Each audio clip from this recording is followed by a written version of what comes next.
A service of KIBMradio.com, the Internet's home for an all old-time radio.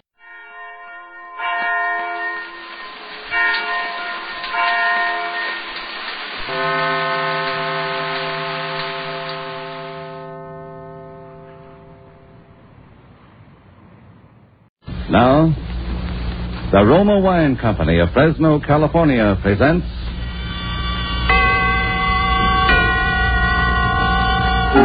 Suspense. Tonight, Roma Wines bring you the suspenseful play called Reprieve, starring Mr. John Garfield.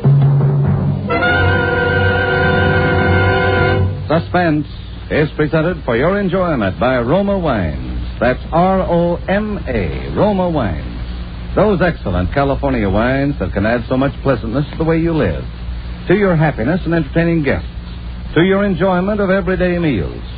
Yes, right now a glassful would be very pleasant, as Roma Wines bring you a remarkable tale of suspense. And with Reprieve and with the performance of Mr. John Garfield, Roma Wines hope indeed to keep you in suspense.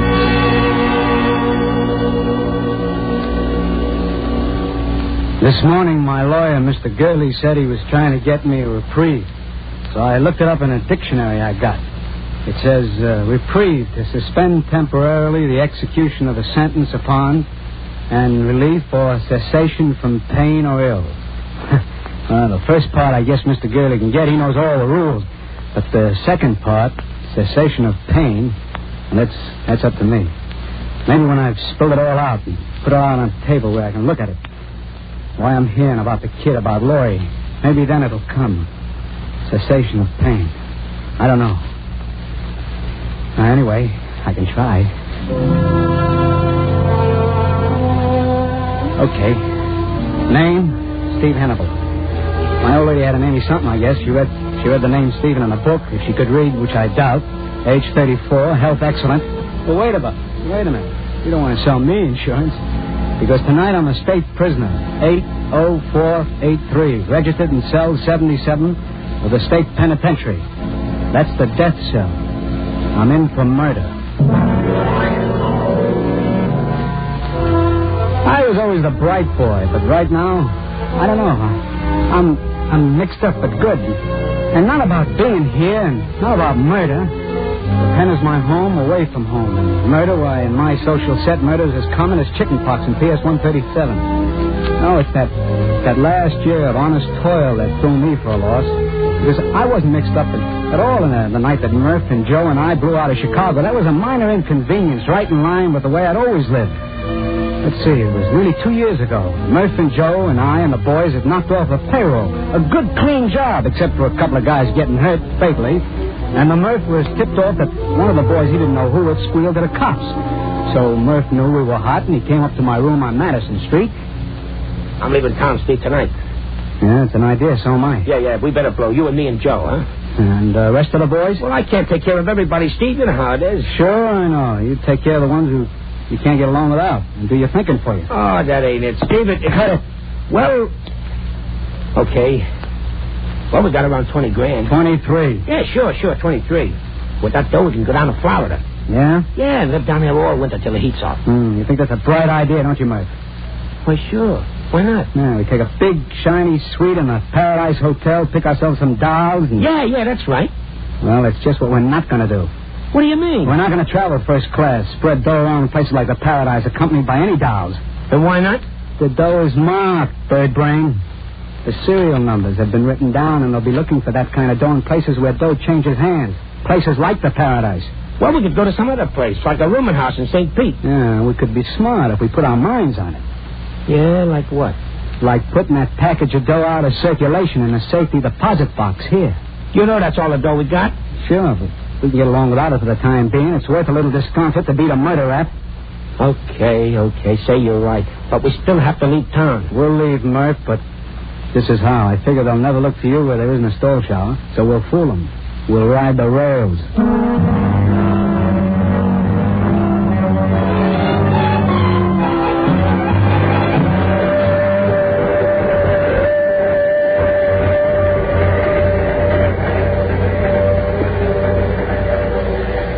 You can play that 9 of hearts, Joe. Huh? Where?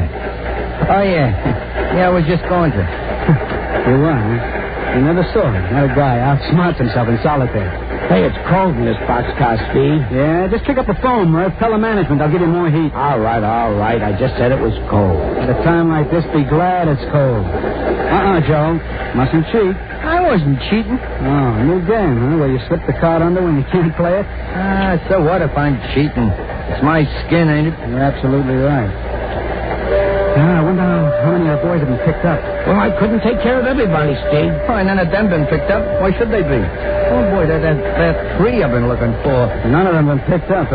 Who's protecting them, Joe? Your fairy godmother? Oh, why would the cops pick them up? They know that Murph used the gun. Huh? I mean, they probably guessed Murph was trigger man. Why, you did. Shut up, Murph.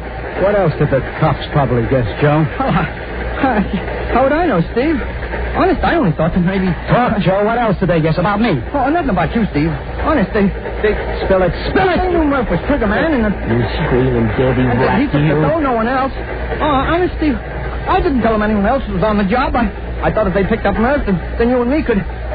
Hey, Steve, stop Murph. Get back, Mike. Let him finish. Go on, finish. I didn't squeal on you, Steve. Oh, you gotta believe me. Steve, you gotta... Steve, stop Murph. You can't let him. Steve, don't talk!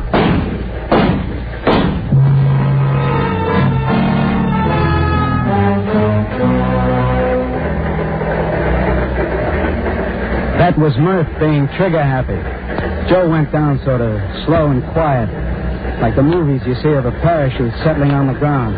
I think he twitched a little. I looked out and saw the train was slowing up, and we were coming into a freight yard. And not 50 feet across the tracks, I could see a couple of guys heading our way who looked like railroad dicks. I thought fast, like always. Murph was hot, very hot. And being shy on brains, if they picked him up, he'd lead them to the payroll door like a homing pigeon inside of 24 hours.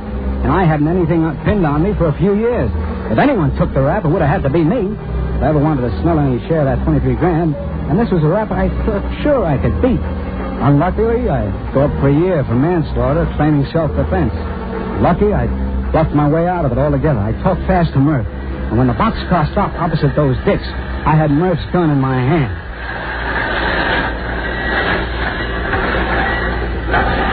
How many of you guys in there? 3, mister.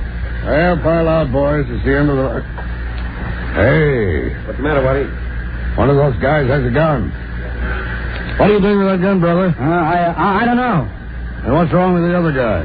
He shot him. Huh? I was over at the other end, minding my own business, and these 2 guys were yelling at each other, and he... Okay. Now drop that gun, mister. I'm coming in.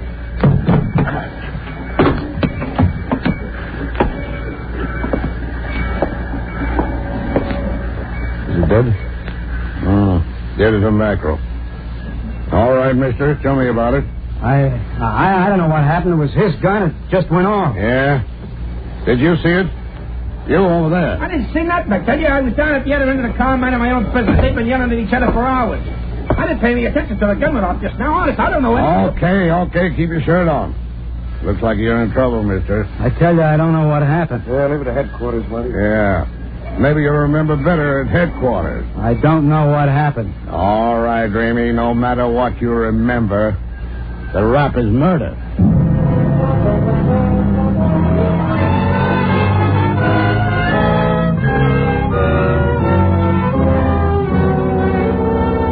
For Suspense, Roma Wines are bringing you as star John Garfield, whom you've heard in the first act of Reprieve, which is Roma Wines' presentation tonight of Suspense.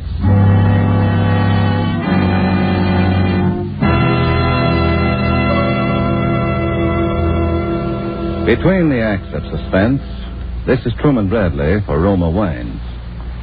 Have you ever noticed the knack some women have for making their guests feel welcome? One such woman is the renowned hostess, Elsa Maxwell. And here's what she suggests you do the next time friends come to dinner. Serve well-chilled Roma California sherry before dinner and later in the evening.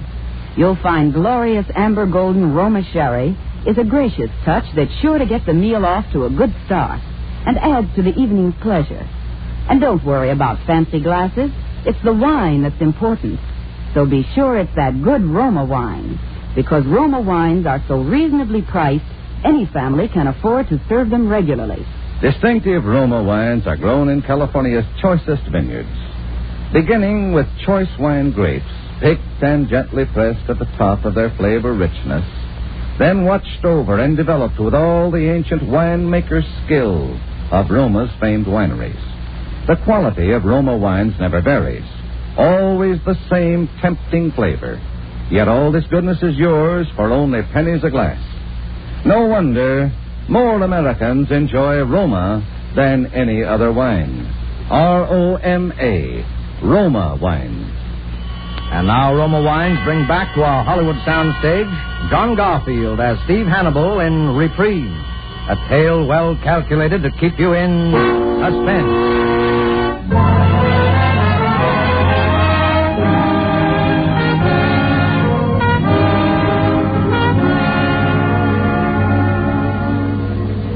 I'd been in worse spots. The charge was murder, first degree. But I knew I could cut that down. The best thing was to turn Murph loose without checking on him, and Joe was unidentified. I dreamed up a name I said I knew Joe by, read something or other, and it went down all right. And so then I settled down for what might be an extended vacation. A vacation that would earn me half of $23,000. Only one thing bothered me. It seems the town we picked to kill Joe in was going through one of those reform spasms, and the papers were really lathered up. And my case was made to order for them, a crime they could get holy about without stepping on any local toes. While I was waiting trial, they fried me good, and I burned about it. So that's why I didn't exactly clap hands when they told me a reporter was coming in to see me. And I didn't shout hallelujah either when I saw it was a doll. Sharp looking, all right, but still just a doll. Hello. Hi, chick. You're Steve Hannibal? Yeah. I'm Laurie Ware of the News Press. Uh-huh. I'd like to get your story. Look, sister, your job is writing. If you can't do it alone, you shouldn't have had the job. I mean your side of the story. Oh, isn't that nice of you to take an interest? Oh, please. I wish you'd listen to me. Go peddle your paper somewhere else. Please. Don't you understand English? Look, I don't blame you for being suspicious of me. You see, I know the papers haven't been fair to you. I know they've been trying your case before it comes to trial. So it happens every day. And I feel sure there's more to this case than has been told. I got a feeling that... You got to be careful of those feelings, baby. I have a hunch that you didn't do it. Maybe you were framed. So, what if I was? Well, I don't know how much I can do. Except I know that if you have a story, I can get it printed. And that will make all the difference? I don't know. At least when it comes to picking your jury, there'll be some people in this town who haven't made up their minds. Well, there's something in that. Well? Okay. I'll tell you the real McCoy truth. Oh, that's wonderful, Steve. I'll take it down. Well, there isn't much to tell. I was just what the papers call an innocent bystander. I was asleep when it happened. How many men were in the boxcar? Before I went to sleep, there were 6 or 7. When the shots woke me up, I saw 2 guys jump off. We were moving pretty slow then because the train was coming into the yard. But at the inquest, the police said you were holding the gun. Yeah, sure I was, yeah. The cops yelled at me, and I saw I was holding it. Someone had planted it on me while I was half asleep, and the old boy in the corner said I'd done it. Yes, he said that you were fighting with... I know that I've been fighting with Red. Well, I don't think he meant to frame me, but he kind of got me mixed up with one of the guys who scrammed. That's it, Steve. That's what, baby? If you'd done it, you would have jumped off. You wouldn't just stand there waiting to be arrested with a gun in your hand, or you would have thrown the gun out. Well, they'll claim I didn't have time, but it's an angle. And I'll pound it, Steve. I'll get you a lawyer. Yeah, I guess I'll need one. You'll need all the help you can get.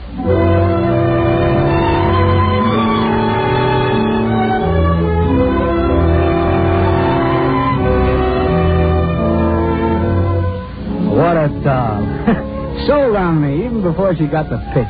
And what made my hand all aces was that the girl could really write. She had the news press giving me more space than the World Series. Well, the other papers had to pick it up. And by the time my trial came up, why, I was local hero number 1. An orphan child the whole town wanted to adopt.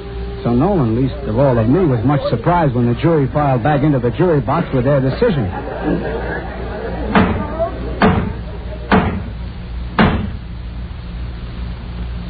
Have the gentlemen of the jury reached a verdict? We have, Your Honor. Will you read the verdict? We, the jury, find the defendant not guilty as charged.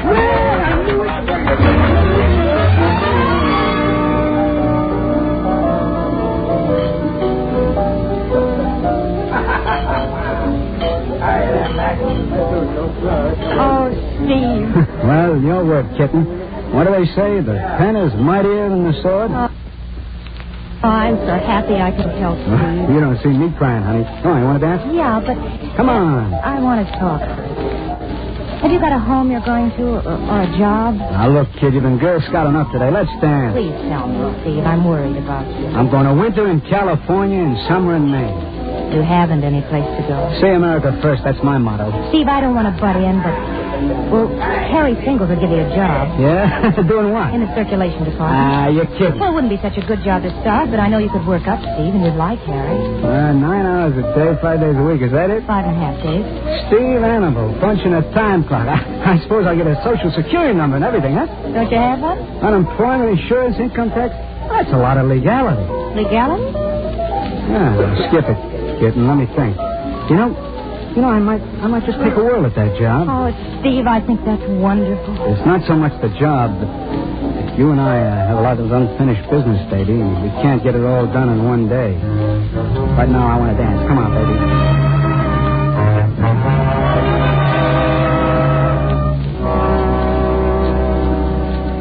That was the old brain working, see?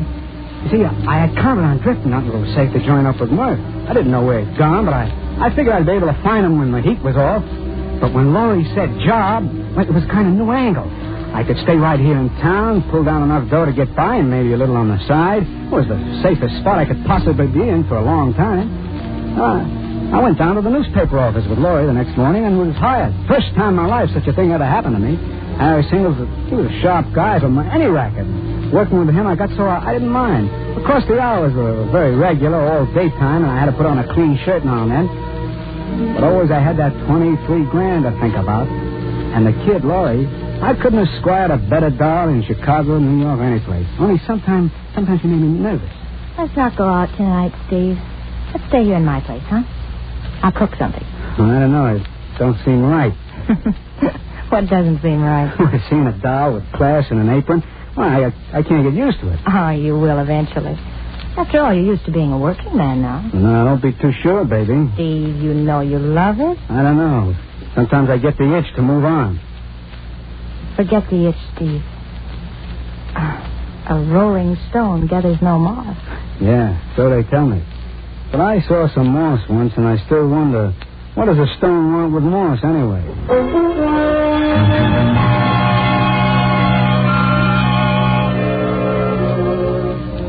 You see what I mean? Laurie kept telling me how much I like being a pillar of society, so that sometimes even I began to wonder. And then Harry started shoving raises at me and titles. Well, inside of no time, I was a district manager. Then I sat down and I figured the dough angle, and that gave me a shock. Because even if it was legal, I was making more dough week in and week out than I had with Murph and the boys. Well, the Chicago stick-up stayed hot, and I didn't hear from Murph, so I let it ride and kept working. Along about then, the papers were in a lather again over reforms, and the town was crawling with rackets, and Laurie was working on the story. Well, one night, Laurie was typing a story in her room, and I was in the living room waiting for her to finish. I'll be with you in a minute, Steve. One more paragraph. And that's finished for the night? Yeah. Finished for the night. Oh, I have something to show you. Come on in here. What is it, buying hats again? Oh, it's the letter I got in the mail. Right here on the desk. Oh, the local rules are moving in, huh? Much more exciting. Please.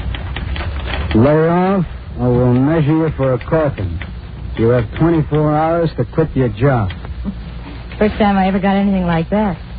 You want to read my answer? Your answer? Yeah, my article for tomorrow morning. I've written all about the note and why it was sent to me. Yeah? Well, why do you figure? Well, there's an out-of-town mobster who's moved in on the local rackets, and he's making a good thing of it. I found out about him 3 days ago, and I've really tracked him down. Yeah, who is he? Well, here he goes by the name of Dude Ringler. But I knew that was an alias. I finally find out that he's a former big-time operator from Chicago. Wanted there for a lot of things, including murder. Yeah? I'm going to print it in the paper, and he'll be picked up just about the time the papers hit the streets. Oh, you told the cops, huh? Not yet. I thought you could go down with me. And, what's the guy's name in Chicago? I don't know all of it. He headed up a gang there. They call him Murph.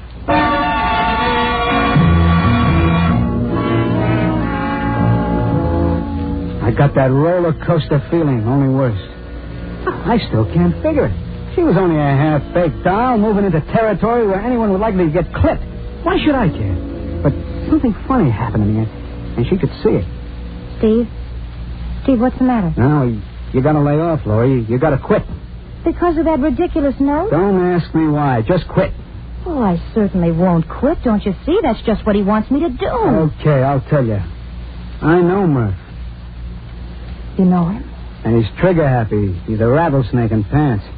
Well, then that's all the more reason Listen to me. I don't know why I'm doing this. I never missed figuring percentages before in my life, and I'm going to tell you something. I'm going to tell you before I wise up. What, Steve? You remember when you got my true story when I was up for that murder rap? Of course I remember. Well, that was all a pipe dream, sweetheart. Something for the books. You lied to me? You did kill Red? His name wasn't Red. He was a slimy, evil little punk from a mob I ran with, named Joe Tonelli. Mob? And he wasn't killed by me. He was killed by another guy who was in the car. He was killed by Murph. I covered for Murph because he was hot. Steve, then you... Listen. They'll want you for those jobs, too. Shut up. I'm listening. What? What is it, Steve? I heard someone in the other room and the door closed. You're just imagining it, Steve. Yeah, I guess I am. This being a squealer takes my skin off. Oh, Steve. But you got the story, baby. Short and sweet. Now, you can do what you want with it. Quit your job and live, or turn me in, too.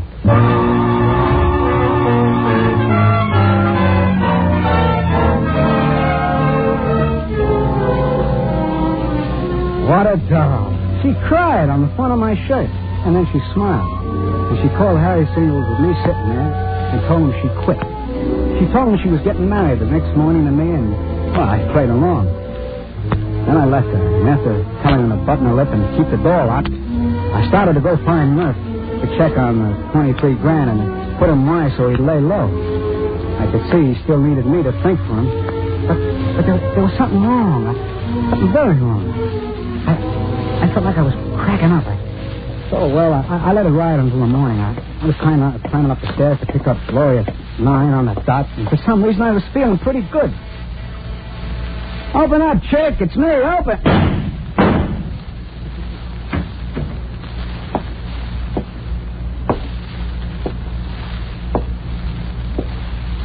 Hello, Murph. Still trigger happy, huh? Hello, Steve. And you don't have to call me names. You're up kind of early, aren't you, Murph? I was making a little call on your doll. Yeah, I see you was. She wasn't a bad-looking doll, Steve. You didn't have to plug her. She quit her job. Yeah? I didn't know about that. Well, still she knew too much. She wasn't going to use it, Murph. Maybe. You told her about Joe. You shouldn't have done that, Steve. So it was you I heard in here last night, huh? No kidding. You heard me? Yeah, I heard the door close. And you heard me tell her, huh? Yeah. This, working legal is giving you bad habits, Steve. But I'll forget it. Come here. Come over here. Just look what she'd have wrote. Dude Ringer. Alias Murph. Alias we don't know how many other names. Wanted in a half a dozen cities for murder, larceny, and kidnapping. That wouldn't have looked good, Steve. She wasn't going to use it. No? Well, don't let it worry you. Well, it's about time we picked that 23 grand. Hey, what's up, Steve? You shouldn't have put your gun down, Murph. What's eating you? You shouldn't have put it down. Steve, you're nuts. Because I'm going to drill you, Murph. I always wanted to drill you. And before I wise up, I'm going to do it.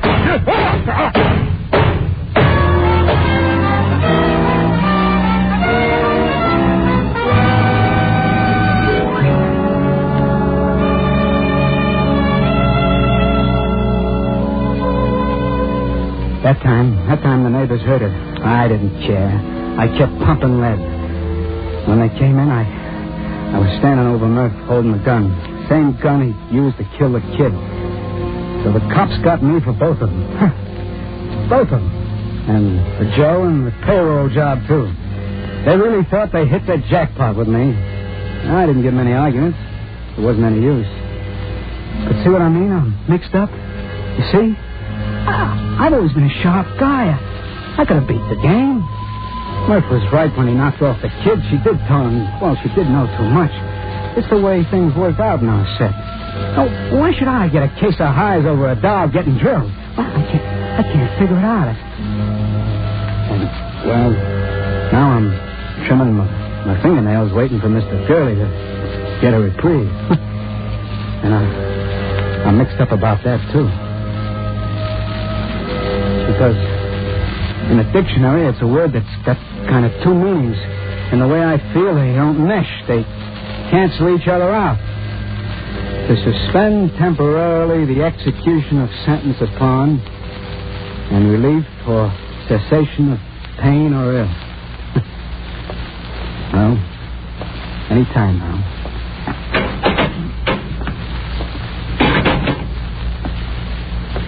Hello, Mr. Gurley. Hello, Steve. What's the good word? My boy... Turn your collar on, Mr. Gurley. You're going to talk like that. Spill it. Wasn't any use, Steve. No reprieve. Sorry. Uh-huh. So I got until 6 a.m. No reprieve. No reprieve? I wouldn't say that, Mr. Gurley. I draw definition number 2. I get cessation of pain.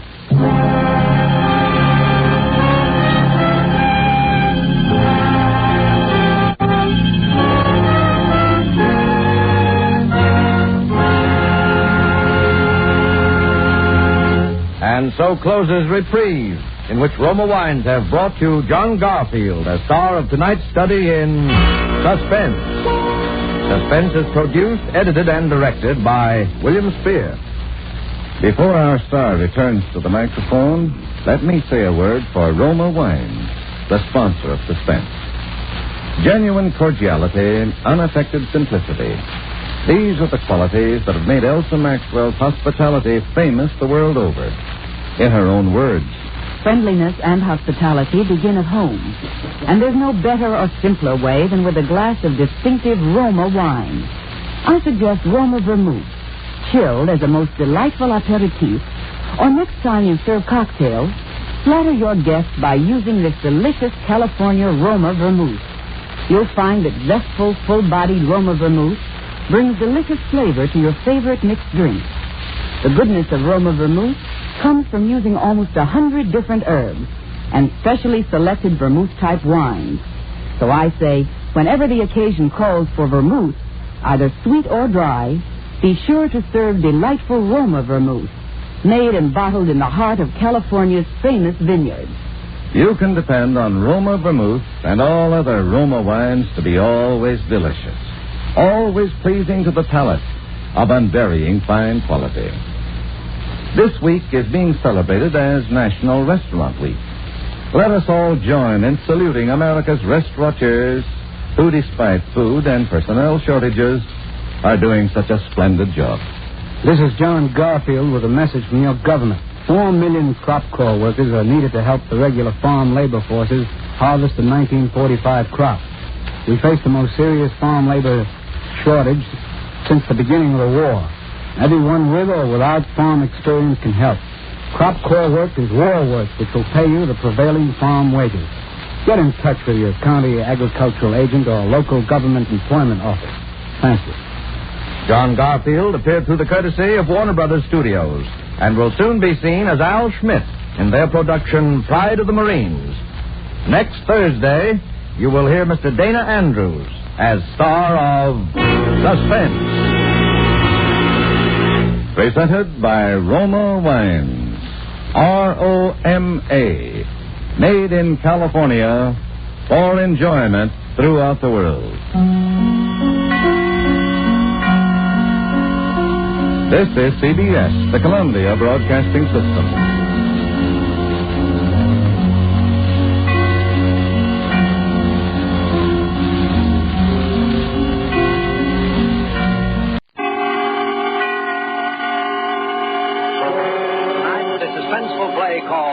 Two Birds with One Stone, starring Mr. Dana Andrews.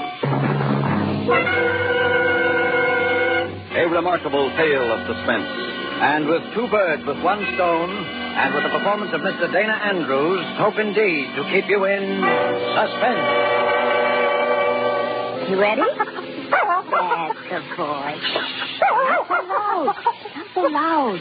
You want to surprise him. You don't want him to hear it before his birthday, do you? All right. I'll put the recorder on, and you're only to speak when I tell you to. Now, do you understand?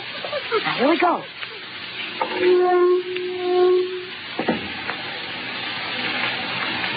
Walter? Hello, Walter. This is Eleanor, Walter, and this is Tracy. And we're saying happy birthday from your loving wife and your faithful dog, Tracy. Isn't Tracy a smart dog, Walter? She can talk, can't you, Tracy? Speak up. Tell us everything you know. You didn't know Tracy could talk, did you? But he can. He knows lots of things. Tell us everything you know, Tracy. Now, that's enough, Tracy. You wanted to hear it? There. When the record's finished, we'll mark the label. Not to be played until May 17th, 1945. Eleanor and Tracy. There. Tomorrow we'll play it for him the first thing in the morning. I'll bet you're the first dog that's ever made a record. Now, what do you know about that, huh? No. Eleanor. Yes, dear. What are you doing? Oh, nothing. Waiting for you. What's all the racket about? Just Tracy and I roughhousing. I wish you wouldn't do that when I'm trying to write. I'm sorry, darling. I thought you were finished. No, I'm not. You said you'd work till 11, and we'd take Tracy for a walk. It's after 11 now. I didn't think I was going to get stuck. Oh. Will you be long? How do I know how long I'll be? Hard work for me to write a play. I'm not Tolstoy. I'm sorry, darling. I just can't seem to say anything anymore without getting on your nerves. You didn't used to be like this. Maybe you're not like we used to be. Poor Tracy. He wants to go. Well, we'll never go unless I get that second act curtain fixed. I wish I could help you. Maybe you can, Eleanor.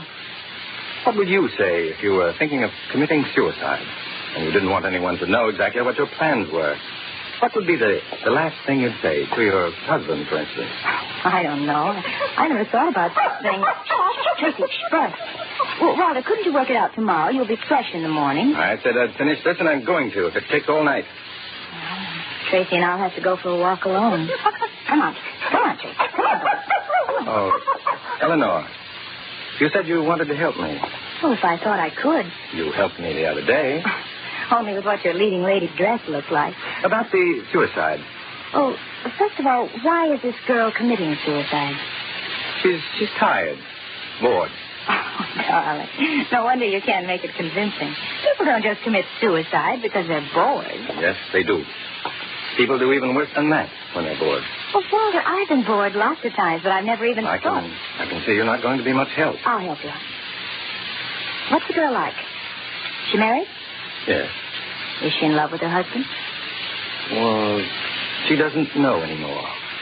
How could she not know? Eleanor, you may not understand her, but you've got to take my word for it. Let's see. Would she say... Eleanor, let's try it this way. You know, sometimes the very first things you think of are the best. Just say whatever you think she'd say without stopping. You know a little about the character. Just say whatever comes into your head. Now, try it. I won't interrupt you. All right, but... Oh, Eleanor, did they fix the recording machine today? Yes, why? Have you tried it out yet? No, I was just going to. I'll tell you what we'll do then. We'll try it out by cutting a record of what you say now. It'll be spontaneous, unrehearsed. I've thought too much about it. Maybe that's why I can't do it.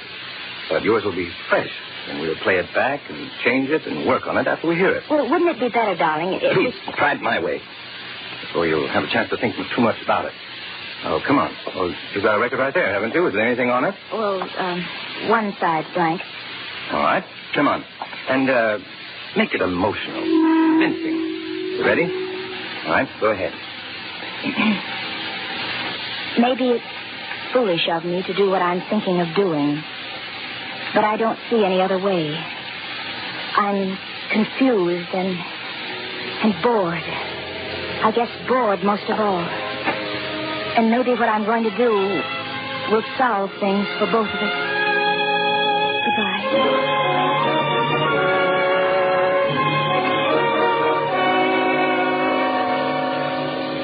Well, that was good, Eleanor. I can get a lot of ideas from that. That's the end of the record? Yes. see, you have helped me after all. I thought it was terrible. I'm no writer, Walter. It was all right. Of course, I may change a word here and there, but it was all right. Really? Well, can we go walking now? Yes. Get your coat. All right, baby, all right. Here we go. Eleanor, would you mind if we left Tracy? Huh? Oh, why? I feel so tired. I thought I'd like to stop at Joe's for some coffee. We can take him in with us. No, we can't. Remember what Joe said last time we had him in there? Oh, forgotten. I don't see why he has to act that way about dogs. We just spoiled Joe. Just because he gave you music lessons as a child, he thinks he can treat us any way he wants. No, Eleanor, he has his customers to think about. People don't like to have dogs hanging around an eating place. It isn't Joe's fault. Oh, poor Tracy. He knows he's not wanted. Well, that's the way Joe feels about it. We'll only stay a few minutes, and then we'll come back for Tracy. All right, I suppose we have to. Tracy, you wait now. We won't be long, then we'll come back for you. Oh, we'd take you now, boy, but we can't. Look, Walter, it's almost as if he understands. Yeah, expect him to up and answer you one of these days. Oh, come on, huh? Let's go so we can hurry back. It'll only be 20 minutes, boy. You see him look at the clock? I thought I saw him look at his wristwatch. Fool, come on.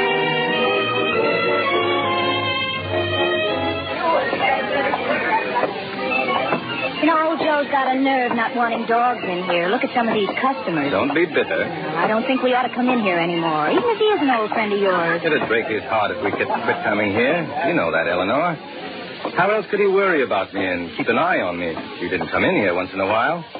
Look, they've got new records in the jukebox. It's about time. See what they've got. Did you say new? Blue Heaven. Together. Gloomy Sunday. Gloomy Sunday. I haven't heard that one in a long time. Would you like to? Let's order first. Let's sit at a table. Make him wait on us for a change. No dogs allowed. He's got a nerve. Honestly, I've never...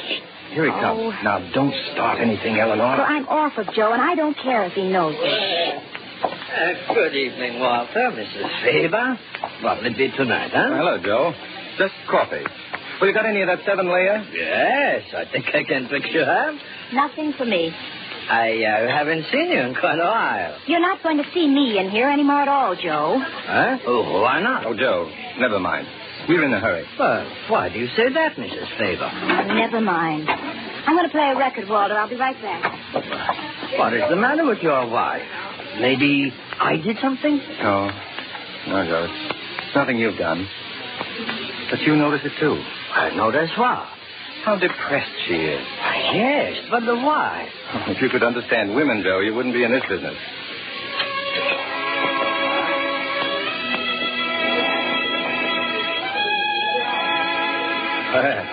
That record she's playing. In Hungary, we call that the suicide song.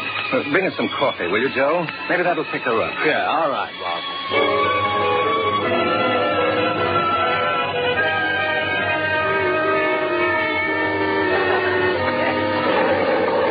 Even if you don't like old Joe, you've got to admit he certainly baked a wonderful cake. I'm not interested. Let's go. What's your hurry? I don't like this place, and I'm not coming back anymore. Not so loud. I don't care if he does hear me. Well, good night, folks. Good night. Where are you going? We have to go back after Tracy. Look, Eleanor, it's starting to rain. If we go back now, we won't get our walk in at all. Oh, Walter, but we promised him. Let's just run down by the wharf, shall we? And if it doesn't rain too hard, we can go back for Tracy. Oh, maybe you're right. Gee, it is beginning to come down. Come on. The river's wonderful when it's raining. Well, maybe we better go back. We won't get wet if we make it a quick one. Come on. Walter, let's go back, Walter. Come on, Eleanor. Come on. Walter. Walter.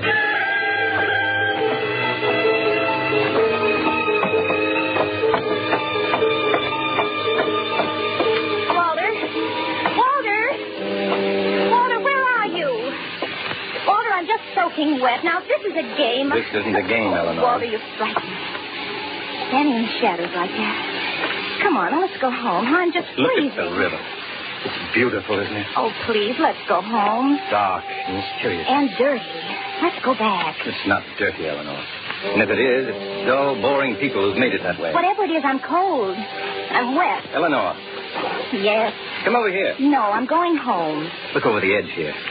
The way the water washes over the piling. Oh, please, Walter, let's go home. Just a minute longer. Then we'll go. All right. But promise. Walter? Walter, what's wrong with you? Walter. Let me go. Walter, no.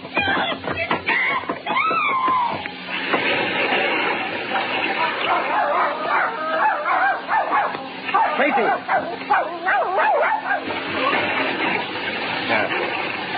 Drown, you dumb fuck. Well, it's two birds with one stone, I guess. Joe! Well, what's the matter, Walter? Have you seen my wife? Well, not since you were here a while ago. She's disappeared, Joe. What do you mean? We went for a walk after we left here. In the rain? She insisted. You saw how she was acting. Yes? Well, she got away from me down by the wharf. I couldn't find her. I thought maybe she'd come back here. I haven't seen her, Walter. Joe, will you help me try and find her? Oh, sure. Nick, I'm going off. Take over, will you? I can't think of any place else to look. What am I going to do? Oh, she will turn up, don't worry, Walter. I don't know. She's been acting so strange lately. What about the dog? What do you mean? Was she with her? Well, yes, he was. Oh, she'll be all right then. He will look after her. Let's go to your apartment. She might have gone back there. Might as well, I guess. Now that she was sore at me, I don't think she would have gone back home. Well, we better have a look anyway.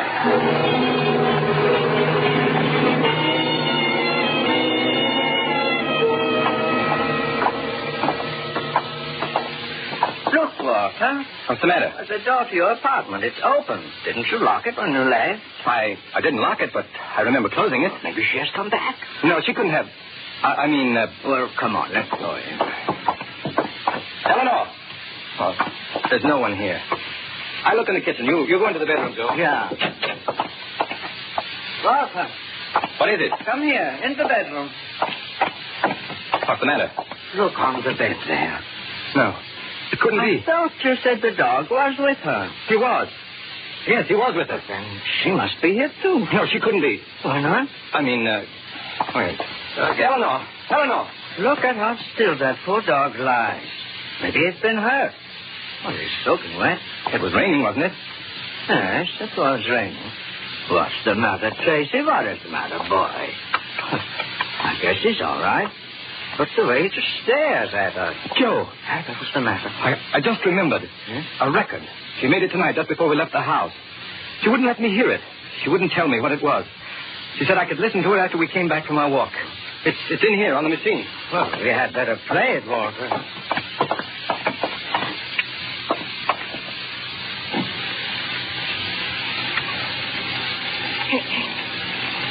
Maybe it's foolish of me to do what I'm thinking of doing. But I don't see any other way. I'm confused and bored. I guess bored most of all. And maybe what I'm going to do will solve things for both of us. Goodbye.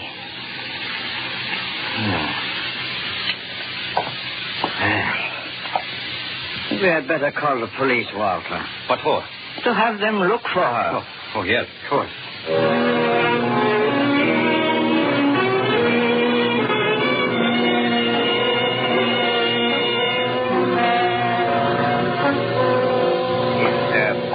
Is there anything else you can think of, Mr. Faber?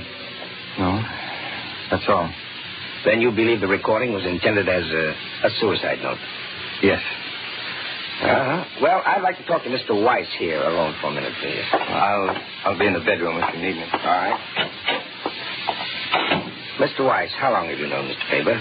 For many years. I gave him music lessons as a child. Can you add anything to what he's already told us? No. She was acting, like he said. I noticed it the moment she walked into my place. She's usually very friendly. And she said something about my not seeing her anymore. Anything else? Oh, that's all. Mm-hmm.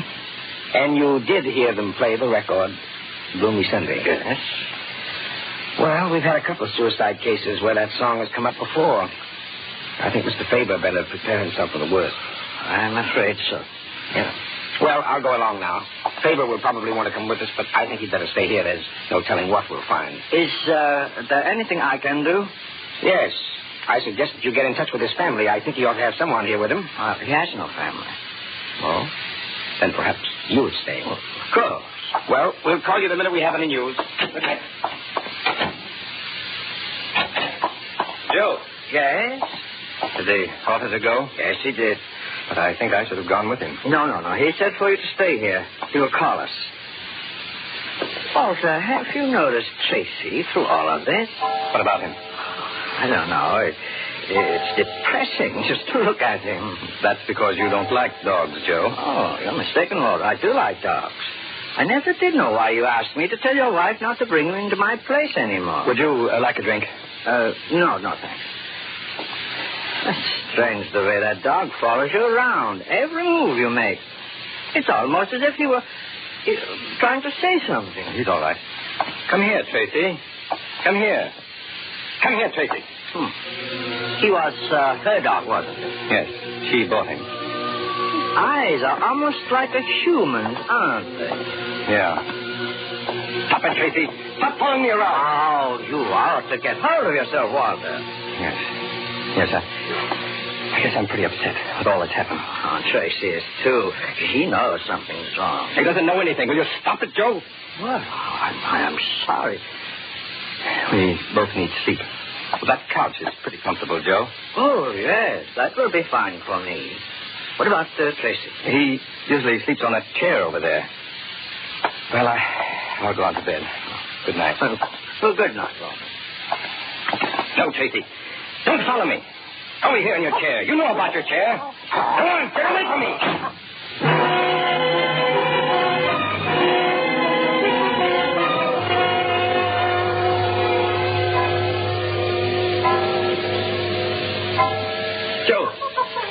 Joe. Just a minute.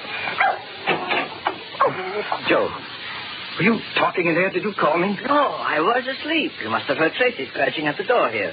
Joe, keep him out of here, will you? Keep him in the living room. Yes, I will.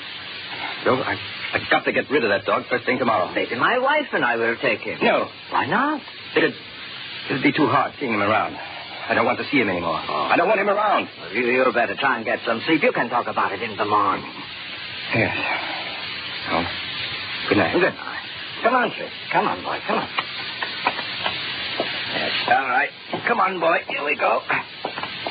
Say, he has got something sticky around his neck here.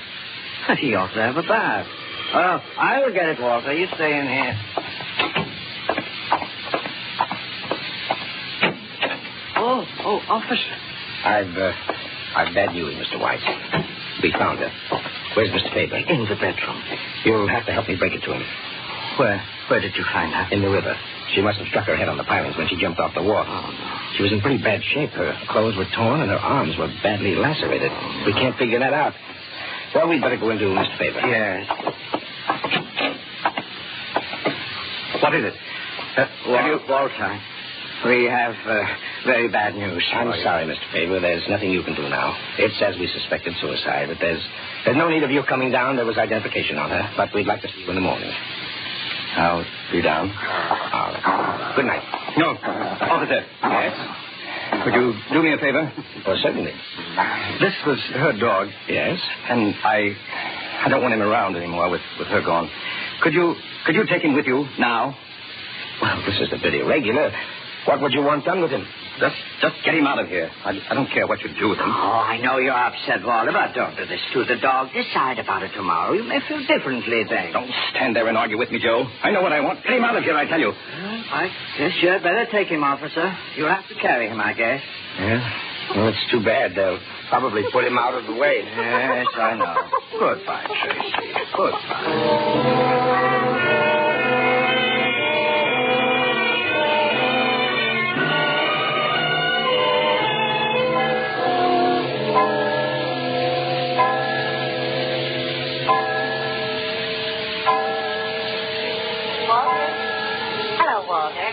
This is Eleanor Walter, and this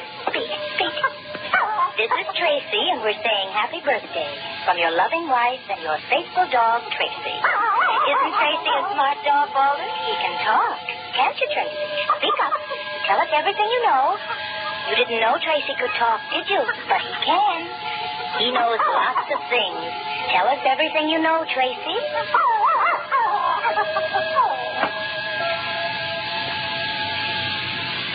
Joe! Yes? Joe, did you hear? Yes. Happy birthday, Walter. How did you know it was my birthday? Eleanor told me. No. Eleanor's dead. Walter, you've had a bad dream. Wake up. Dream. Oh, Joe, I dreamt... What did you dream? I dreamt I murdered her. Why did you do it, Walter? It was a trick. Why did you do it, Walter? You won't tell anyone, Joe. You won't, will you? I had to do it, Joe. I hated her. I knew I'd never be rid of her. I'm going for the police. Stay where you are, Joe. I've got a gun here. So you didn't give Tracy to the police after all. You wanted him here to drive me crazy. You knew all along. You suspected me from the beginning. I suspected nothing until a while ago when I played the other side of this record. Now, put that gun down, Walter. Let the dog in. Go on, let him in. If it hadn't been for him, I'd have never known about Eleanor. But I'm going to fix both of you now. You couldn't get away with one murder. Now, I suppose you think you'll get away with two. Pick the dog up. Go on, pick him up. Oh. That's right. Now sit over there with him, in your lap. Now hold him close if you're so fond of him. It's going to be two birds with one stone again.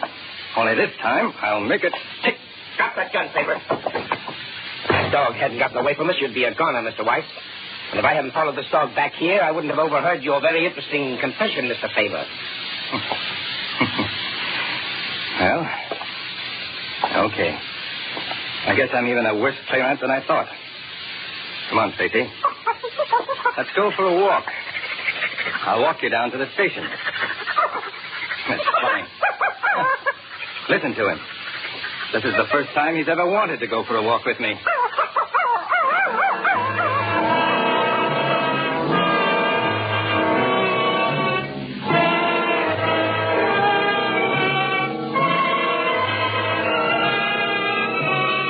And so closes Two Birds with One Stone, in which Dana Andrews has star of tonight's study in Suspense. Suspense is produced, edited, and directed by... The Roma Wine Company of Fresno, California presents...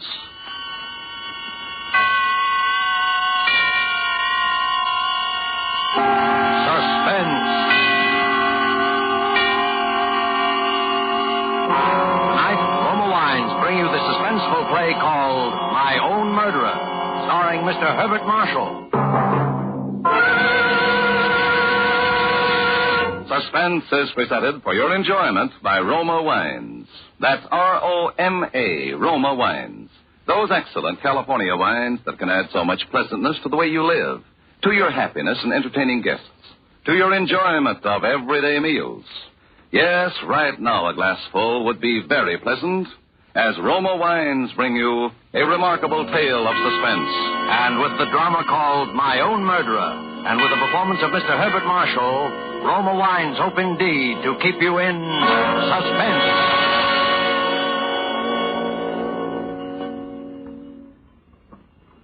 I was never really much attracted by Alan Rennick, even before he murdered Baines.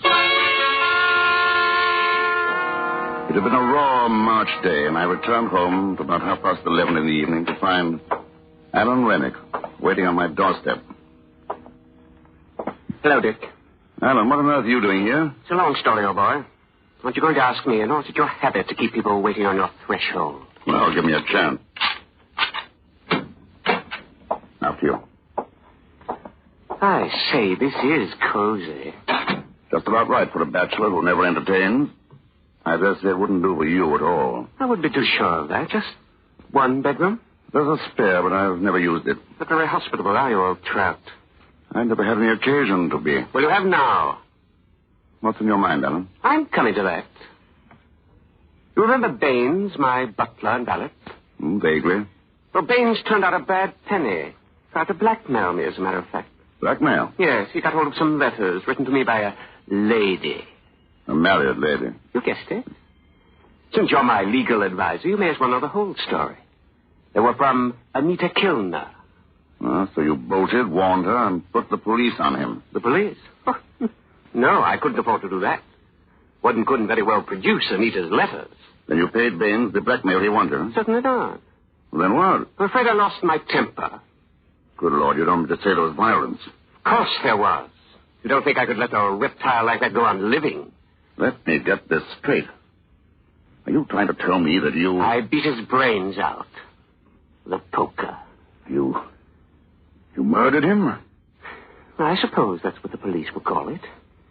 Happened this afternoon, around 3 o'clock, I think. If I'd only known sooner.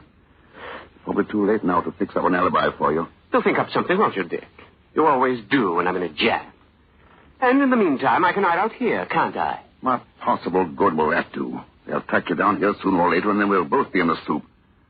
No, Alan. No, you better give yourself up. Then I'll see what can be done about getting you off. Perhaps we could muss you up a bit and plead self-defense. Huh. Is that the best your devious legal mind can dream up? At the moment, yes. I'm a little tired. Well, I'm not going to cooperate. I'm going to stay right here till you figure out a way to get me clear of this. Alan, be reasonable. For your own good. Give yourself up. Is it my own good you're thinking of? Or is it because you're afraid you'll be caught harboring a criminal and lose your filthy law practice? That settles it. What are you doing? Telephoning the police. Put that phone down. It's best this way, believe me, Alan. I've already committed one murder this evening. I've nothing to lose by committing another. Sorry, wrong number. You're really afraid of me, aren't you? Now, perhaps. Tomorrow I could turn you in with no risk whatsoever. But I don't think I will. There's a good fellow. I'll let you stay here, Alan. I'll save your neck for you, too. Why this sudden change of heart? You've always thought me rather a worm, haven't you, Alan? Oh, I say, Dick, old boy. You were the dashing man about town with your escapades and your lordly extravagances and your women running after you. I was just a dull fellow trapped in a musty law office. Now your very life depends on me. I suppose that's why the situation appeals to me. It's an adventure, if you like. Well, I don't. I just say not. It won't be pleasant for you cooped up in this little flat with no one but me to talk to. Well, after all, it's only temporary. You may not like some aspects of it, even for a little while. You'll have to do your own laundry, of course. I say. Checking laundries is a favorite police trick. And no lights must be turned on in the flat when I'm not at home. You mean I've got to sit here in the dark? You can go into the kitchen or the bathroom. There are no outside windows in those rooms. Oh, and talking of the kitchen, I think you ought to have your meals there. Even when I'm in. You'll serve me in the dining room. Look here, do you think I'm your servant or what? As a matter of fact, it's only fair you should be. Since I can't hire any help so long as you're here. Well, wouldn't it be simpler and more matey if we both dined in the kitchen? I'm not used to dining in the kitchen. Neither am I. Then the sooner you practice, the better. The future's not going to be so simple for you as the past has been, Alan. But after all, you're very lucky to have a future at all. Eh? Well, Dick, whatever it is, one thing is certain. I'll have you to thank for it. But I warn you, Dick. If I do hang, it won't be only for Bain's murder, but for yours as well.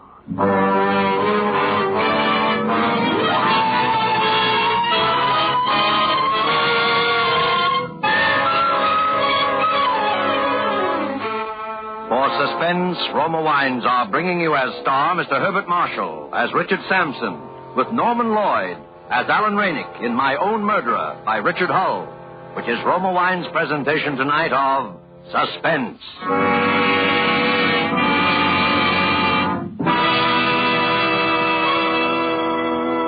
Between the acts of Suspense, this is Truman Bradley for Roma Wines.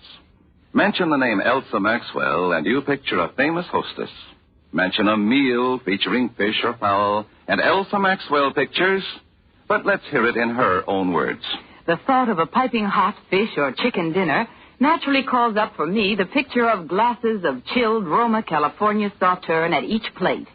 Roma Sauterne is delicate, pale gold in color, delightful in bouquet, and even more important, exquisite in taste.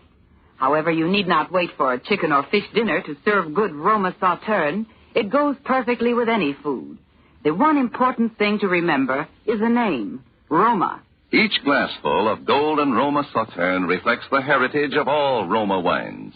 Flavorful grapes from California's choicest vineyards, gently pressed, then carefully guided with the ancient skill of Roma wineries to the full goodness you enjoy in every Roma wine. Roma wines do not vary, are always high in quality, yet they cost only pennies a glass. No wonder more Americans enjoy Roma than any other wine. R-O-M-A, Roma wines. Now it is with pleasure that we welcome back to our Hollywood soundstage Mr. Herbert Marshall, who, as Richard Sampson in My Own Murderer, continues a narrative well calculated to keep you in suspense.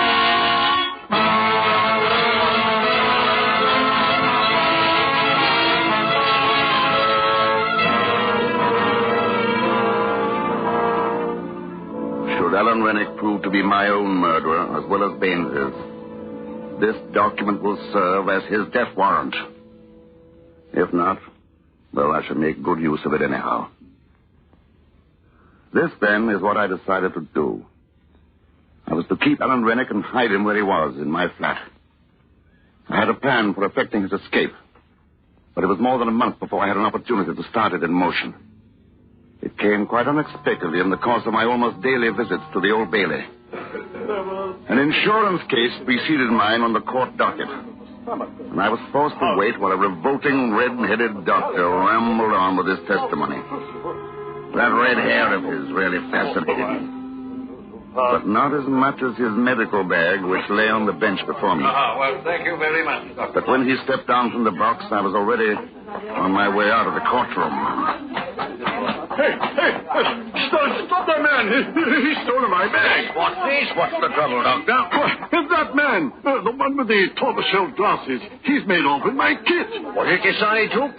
A black leather bag, you know the type, with my name on it. Well, I'm afraid he's lost in the crowd by this time, sir. But if your name's on it, could you identify him if you saw him again? Well, of course I could. He had on tortoise-shell glasses, and he had a bad mastoid scar right under his right ear. All the time he was talking to the policeman, I was standing not more than 5 paces away, lost among the curious crowd that had collected about them. I left the room with the crowd and hailed a cab. When I'd taken what I needed from his bag, I threw it with its remaining contents into the ever-useful Regent's Canal. Its owner's name stamped on the outer side of it was as revolting as his red hair. Jeremiah Bloggins.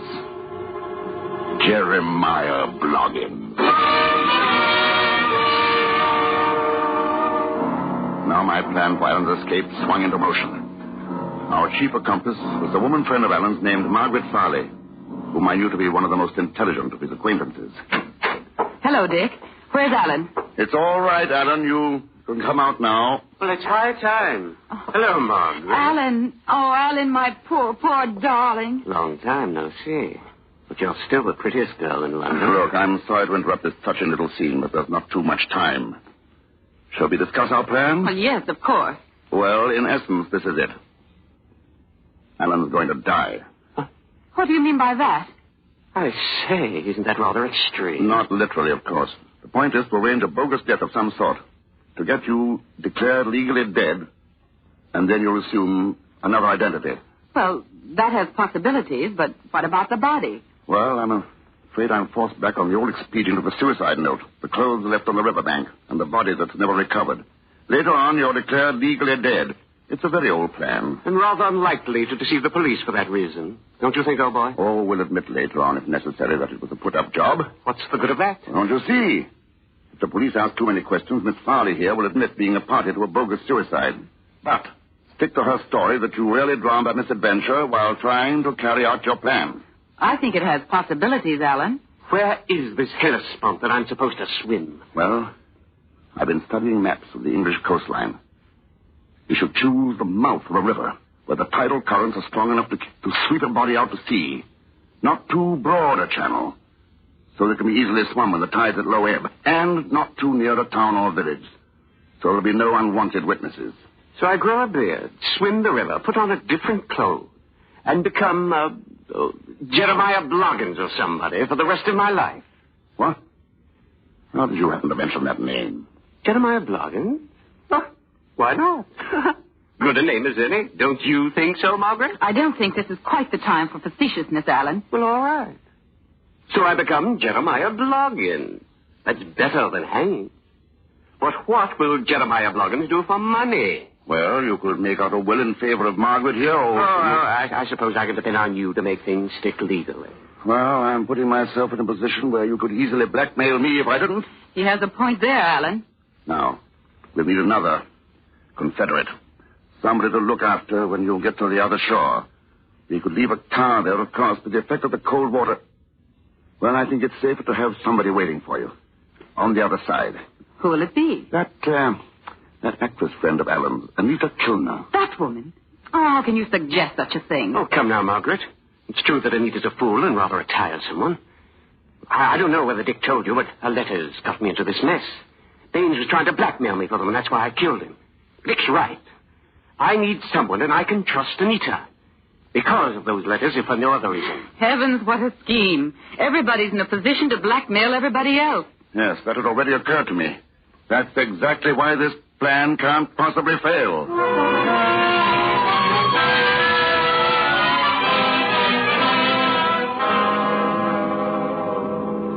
The river mouth we finally hit upon was near Muteford. It was Margaret Farley's choice, and it was a good one.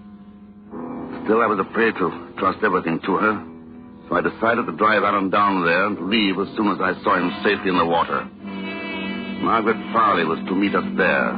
Anita would be waiting on the other bank. It was at times a revolting journey down to Muteford that night. The trouble with you, Dick, is that you like managing people. Mark my words, one day I shall be a free man again. And then I shall try and repay you for some of the things you've made me put up with. Cleaning up after you, making me say, yes, Dick, certainly, Dick. Of course, Dick. I suppose it's quite useless to point out to you that what I did was not only for your own good, but absolutely necessary. Incidentally, I shouldn't be smoking quite so much if I were you. You've got to do some swimming tonight, remember, and you're hopelessly out of condition. How I should like to give you just one on the jaw. Just one? 7 is your usual number, isn't it? Isn't that what it took to kill Baines? You unutterable swine. If you weren't driving the car, I'd give you something to remember me by. I shan't forget you easily as it is. Oh, well, forget what I said. Come on, Edges. It's a devil of a cold night, too. Did you bring that black coffee as I asked you to? Where's the thermos? There on the back seat. Help yourself. Oh, thanks.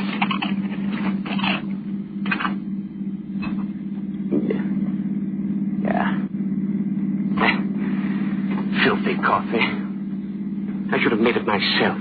Better save a little for just before you go into the water. Margaret's bound to have brought some, too. I'll just finish this off. Well, bad as it tastes, it's making me feel a lot better.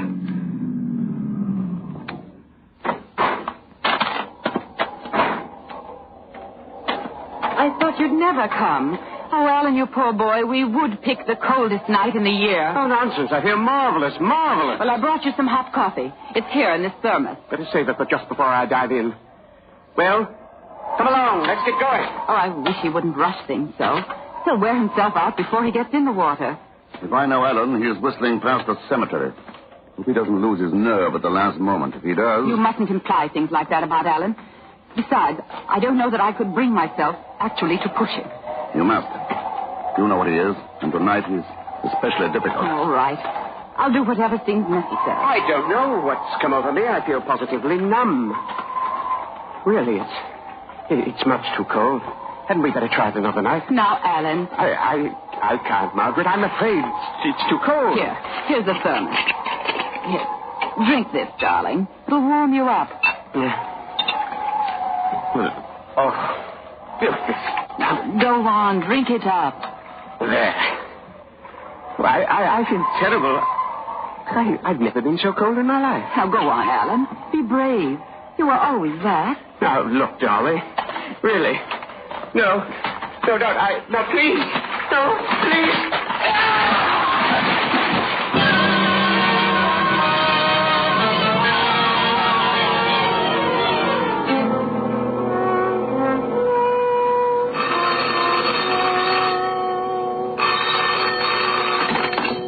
Yes? Mr. Sampson?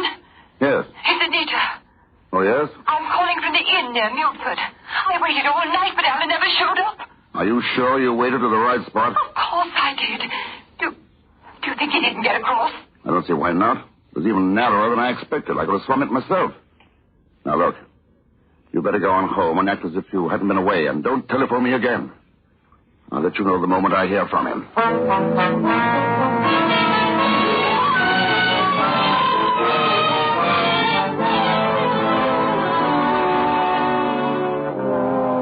Day followed day with no word from Alan. I had no alternative but to assume that he had drowned there in the estuary that night. The body had not been found, but then we had deliberately chosen a place where the tides could be alleged to have carried it out to sea.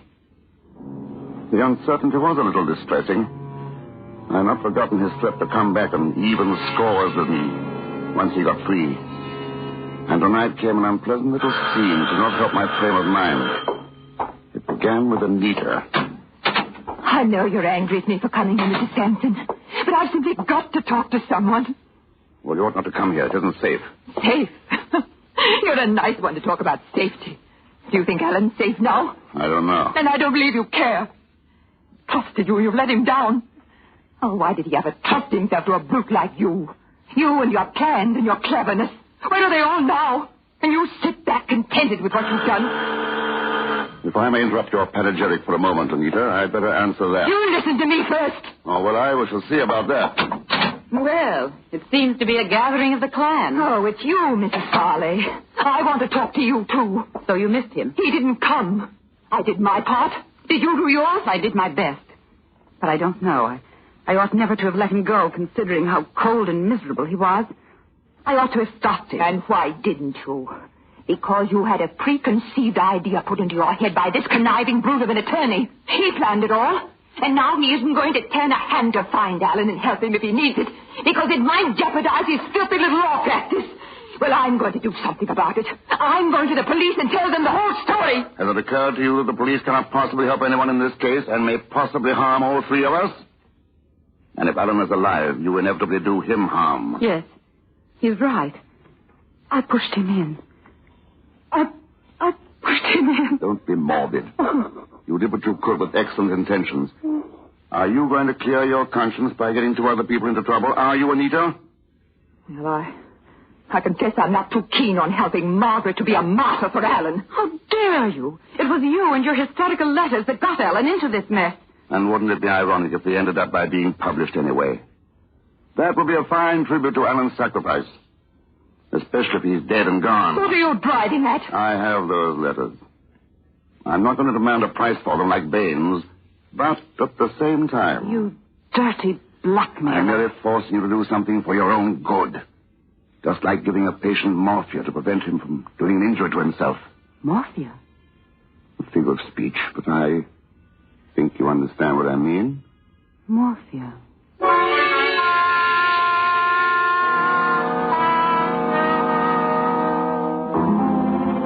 After the women had gone, I thought over the conversation, particularly that part of it in which Margaret Farley repeated the word morphia. I think she knows. But even if Alan's body is recovered and they find what he really died of, they can never make an accusation. They have to prove possession of the morphia. And no one in the world can do that. I meant to call Anita Kilner and sound her out.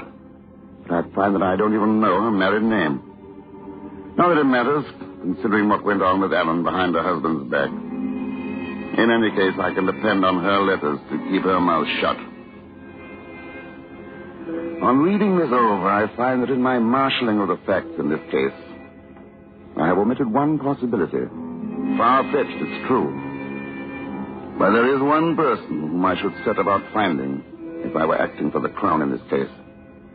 I refer to that abominable, truculent, red-headed doctor with the ridiculous name.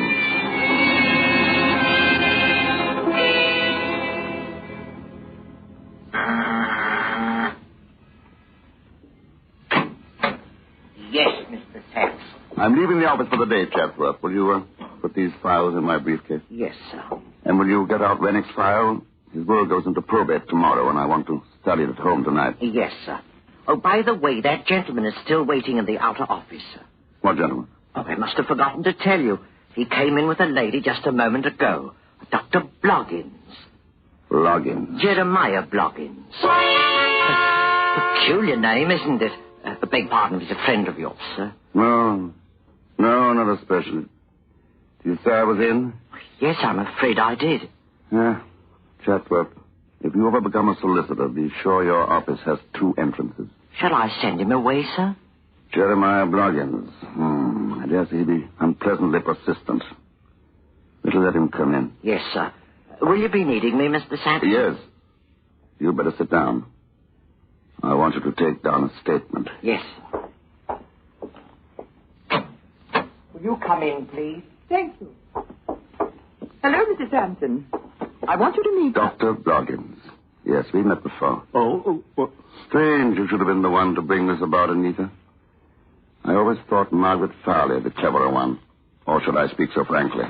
Dr. Bloggins knows everything, Mr. Sampson. Yes, I know.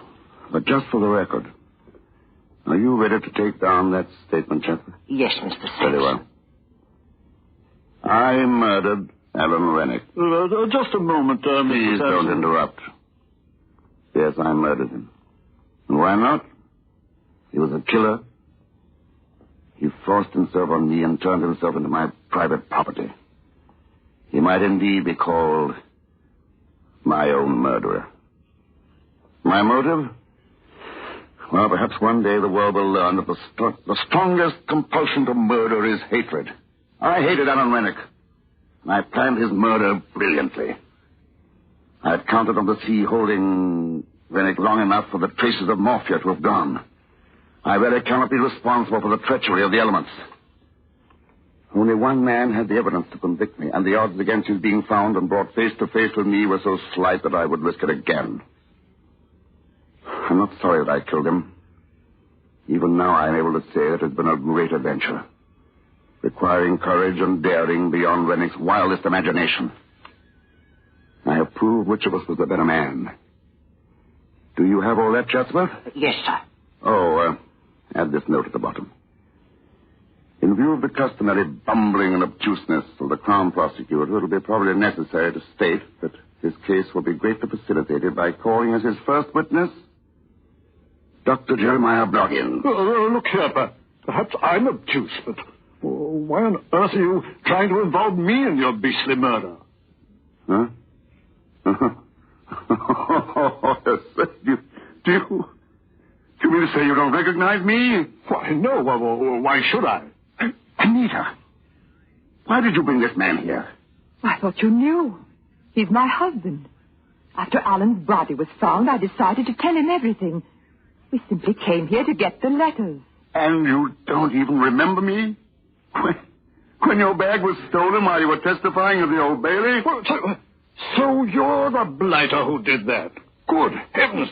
That's where you got the morphia. Out of my bag. Yes, I suppose I could get you held as accessory after the fact.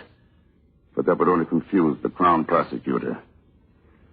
Oh, well, on the whole, I'm rather glad it worked out this way. After all, as Nanki Poo says in the Mikado, there's much to be said for the advantage of having it done by the public executioner.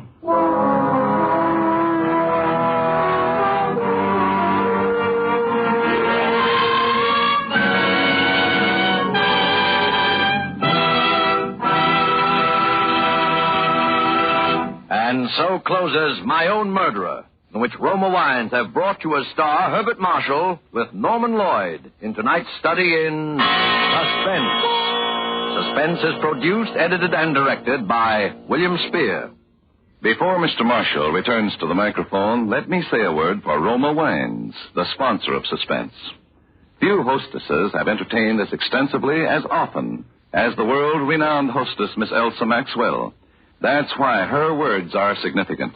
Back in the horse and buggy days, wine serving was surrounded by all manner of do's and don'ts. Today, it's fashionable to serve delicious Roma wines whenever and however you choose. For example, delicious, versatile Roma California Tokay is a light, moderately sweet, flame-colored wine that goes well before or after meals, during cocktail hour, actually delightful at any time. Serve your Roma Tokay cool. While Roma Tokay differs in flavor from other Roma wines, it is like them in these respects. Always delicious, never varying in fine quality. And since Roma wines cost only pennies a glass, you can serve them often. Remember, more Americans enjoy Roma than any other wine. And the next time you use vermouth, choose Roma vermouth. Zestful, full-flavored Roma vermouth is blended and developed with all the traditional winemaking skill of Roma wineries, is made and bottled in the heart of California's famous vineyards, yet surprisingly low-priced. Try Roma vermouth soon, won't you? This is Herbert Marshall. It's been a great pleasure, as always, to make an appearance on Suspense, a show which is such a very great favorite with all of us. Mr. Spear has just been telling me about next Thursday's broadcast, and it sounds like one of the very finest of the year. It's a perfectly wonderful story by W.F. Harvey, August Heat. And in it, as your star, will be Ronald Colman. Now, if you'll permit a most important word. War news from the Pacific is encouraging. We're on our way to Tokyo. But until Japan is beaten to her knees, the war goes on. It takes dollars to buy the equipment our men need, your dollars. And by investing those dollars in war bonds now during the 7th War Loan Drive, you help your country and help yourself to greater post-war purchasing power. Get extra bonds, big ones, during the mighty 7th. Next Thursday, same time, Mr. Ronald Colman will be your star of Suspense. Presented by Roma Wines, R-O-M-A, made in California for enjoyment throughout the world.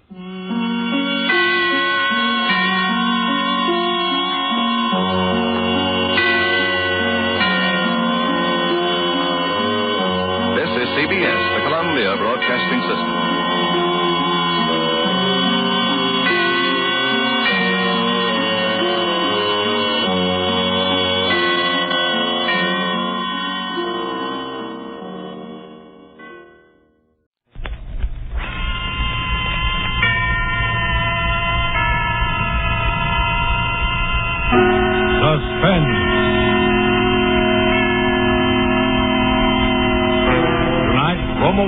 Bring you the distinguished actor, Mr. Ronald Colman, in one of the great suspense stories of our time, August Heat.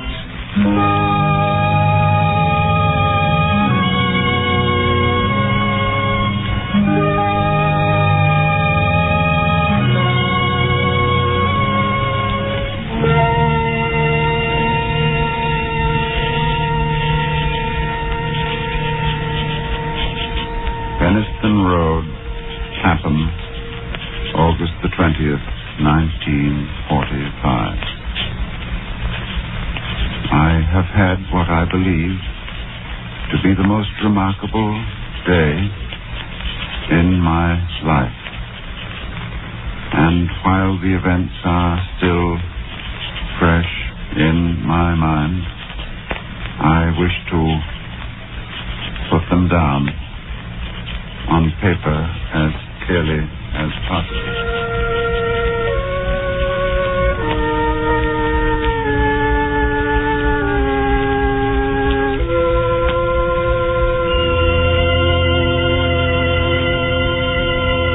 Let me say at the outset that my name is James Clarence Withencroft. You must remember that in order to have the full implication of my story.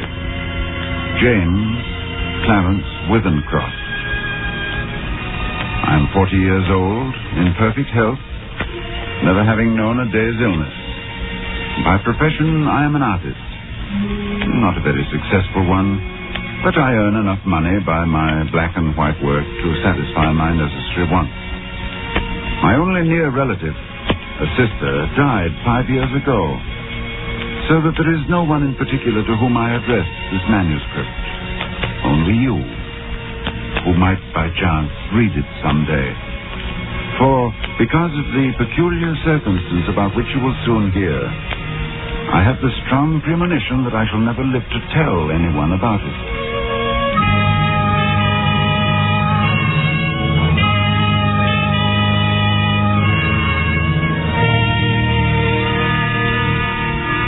I breakfasted this morning at 9 at the usual time. It was no different from any other morning. And after glancing through the morning paper, I lighted my pipe. and I proceeded to let my mind wander, in the hope that I might chance upon some subject for my pencil. The room, though door and window were open, was oppressively hot. And I had just made up my mind that the coolest and most comfortable place in the neighborhood would be the deep end of the public swimming bath, when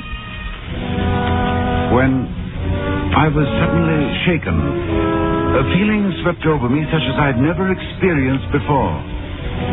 I attempted to rise to my feet, but somehow it seemed as though I had suddenly been fastened to my chair. My hand went out in an effort to brace myself. And then, before I knew what I was doing, my pencil was in my hand, and I began to draw. It was as though someone had taken my hand and was moving it across the paper, swiftly, in bold strokes. And then I seemed to take over. My hand, under its own power, began to draw. I soon forgot the oppressive heat. Everything was forgotten in this frantic feeling that the sketch must be finished as soon as possible.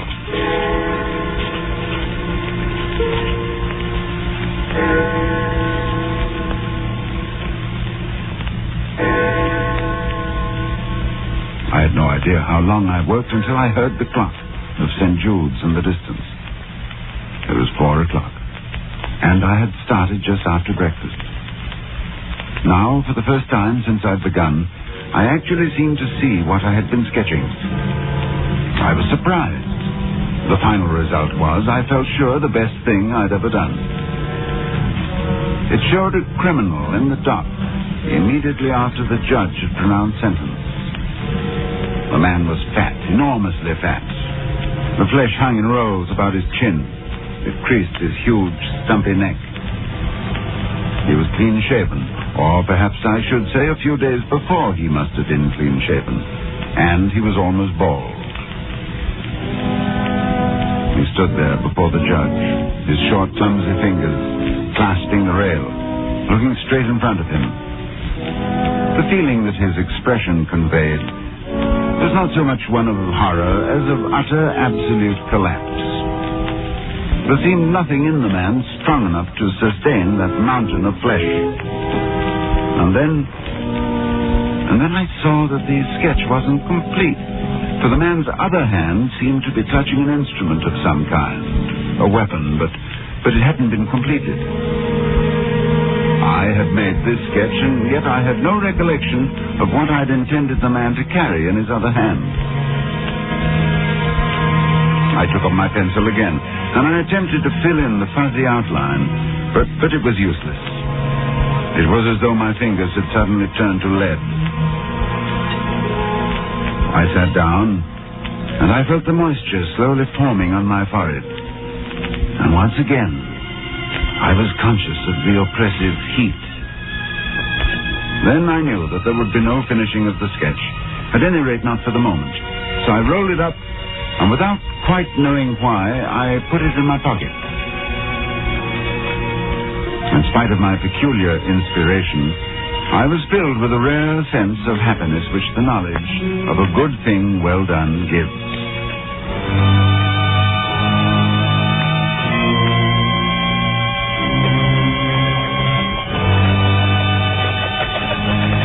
I believe that I set out with the idea of calling upon Trenton, for I remember walking along Lytton Street and turning to the right along Gilchrist Road, at the bottom of the hill where the men are at work on the new tram line. From there onwards, I have only the vaguest recollection of where I went.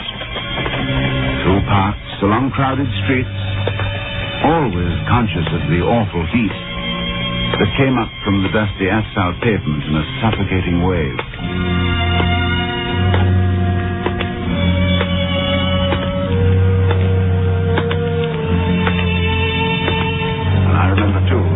Sound of my footsteps as I moved along. Although walking aimlessly, I somehow knew that there was a goal, something to which I was drawn. I longed for the thunder promised by the great banks of copper-colored clouds that hung low over the western sky. I've really no idea how far I walked, when a small boy roused me from my abstraction. You got the time, mister? 20 minutes to 7. Thanks. Odd enough for you, sir? Yes.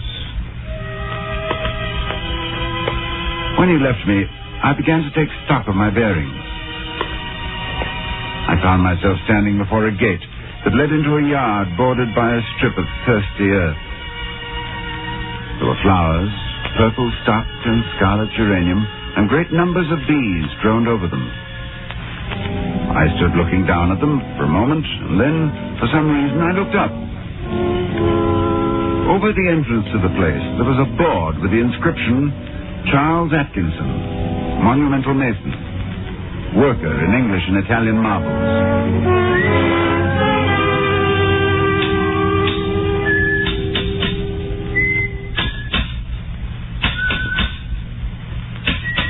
From the yard itself came a cheery whistle, the noise of hammer blows, and the cold sound of steel meeting stone. A sudden impulse made me enter, and I went in the direction of the noise. There was a man, sitting with his back towards me. He was busy at work on a slab of curiously veined marble. Then, without turning, his hammer stopped in midair as he was about to bring it down on his chisel. He held this position a moment before turning, but I knew that he was aware of my presence, and when he turned, I saw his face. It was, although I'd never seen him before, it was the face of the man I had been drawing.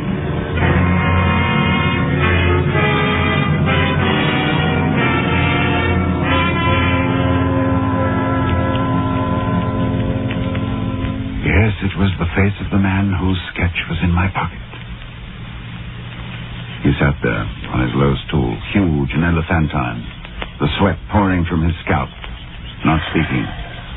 Then he took a red silk handkerchief and he mopped his brow. Although this face that looked up at me was the same as my sketch, the expression was absolutely different. Suddenly the puzzled expression left his face, and he smiled, as if we were old friends. And he walked over and he took my hand. Good day, sir. Good day. I'm sorry to intrude. Not at all. Everything is so hot and glary outside. This is like an oasis in the wilderness. I don't know about an oasis, but it certainly is hot. Take a seat, sir. He pointed to the end of the gravestone on which he was at work, and I sat down. Very hot. That's a beautiful piece of stone you've got hold of. In a way it is. The surface here is as fine as anything you could wish. But there's a big flaw at the back. Oh, I don't expect you'd notice it. Oh, I shouldn't think so. I could never really do a good job on a bit of marble like that. It would be all right in the summer like this. Wouldn't mind the blasted heat. But wait until the winter comes. Winter? There's nothing quite like frost to find out the weak points in stone. Oh. A gravestone, you see. Oh, I see. Then what's this one for? You'd hardly believe if I was to tell you, but it's for exhibition. It's the truth. Artists have exhibitions, so do grocers and butchers. Oh, we have them too. All the latest little things in headstones, you know. He went on to talk of marbles, which sort of marble best withstood wind and rain, and which were easiest to work. Then of his garden and some new sort of carnation he had bought. At the end of every other minute, he would drop his tools, wipe his shining head. This heat's bad. A man's not responsible for what he does in this heat. I said little, for I felt uneasy. There was something unnatural, uncanny in all of this, the feeling that I'd experienced it all before.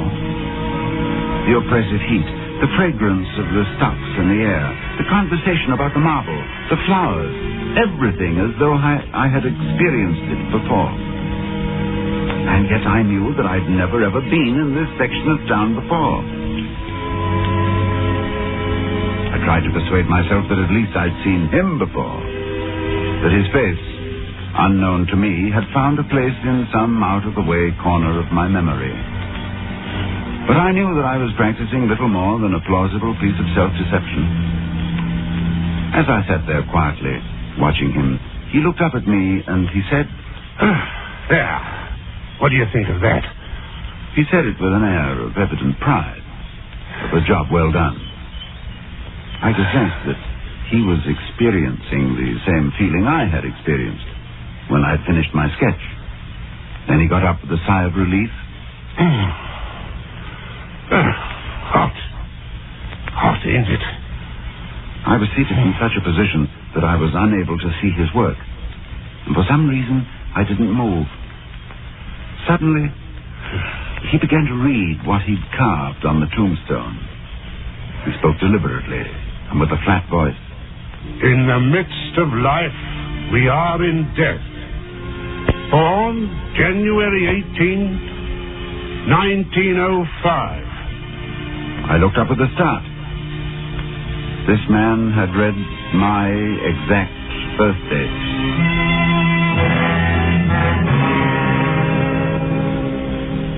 He passed away very suddenly on August 20th, 1945. That's today. We usually use the present date on these exhibition stones. Do you usually put a name on them, too? Yes. Sacred to the memory of James Clarence Withencroft.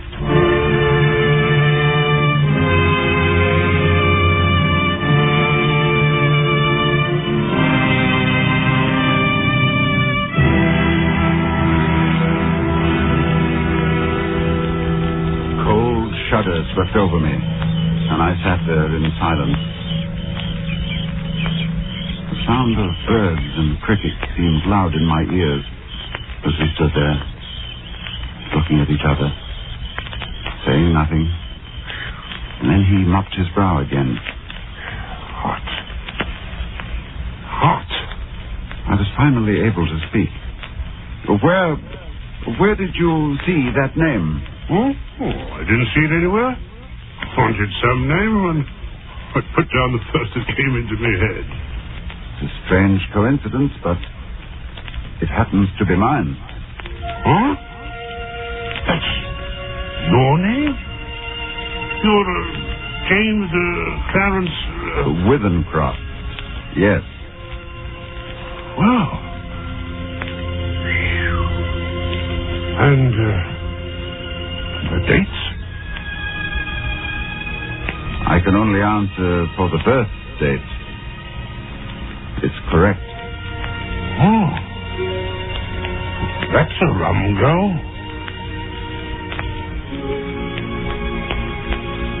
I made a sketch this morning of you. Of me? But you've never seen me before.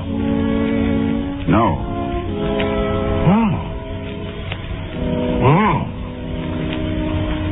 I took my sketch from my pocket and I showed it to him. As he looked, the expression on his face altered until it became more and more like that of the man I had drawn. And it was only the other day before that I told Maria there were no such things as ghosts. Neither of us had seen a ghost, but I knew what he meant. Then I spoke to him. You probably heard my name someplace. Yes. You must have seen me somewhere and forgotten it. Yes. Were you at Clacton-on-Sea last July? No, I've never been to Clacton in my life. Oh. And we were silent for some time again. And we stood there looking at one another and at the two dates on the gravestone. And the birth one was right, and the other was today. Well, come inside and have some supper.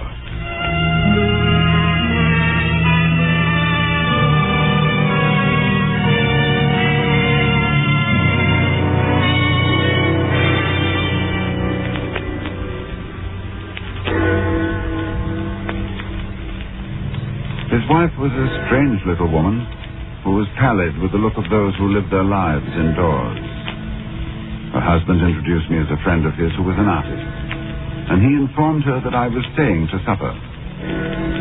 I spoke, making some comment that I hoped I wouldn't be an intrusion, and she looked up at me and she said, "You have a pleasing voice, Mr. Withencroft, and you're welcome in my home.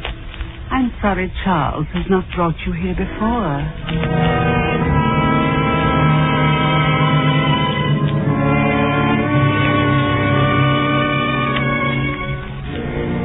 Very little was said during the meal, and after the sardines and watercress had been removed, she walked over to her cupboard and she took down a thin black book, and as she handed it to me, she spoke.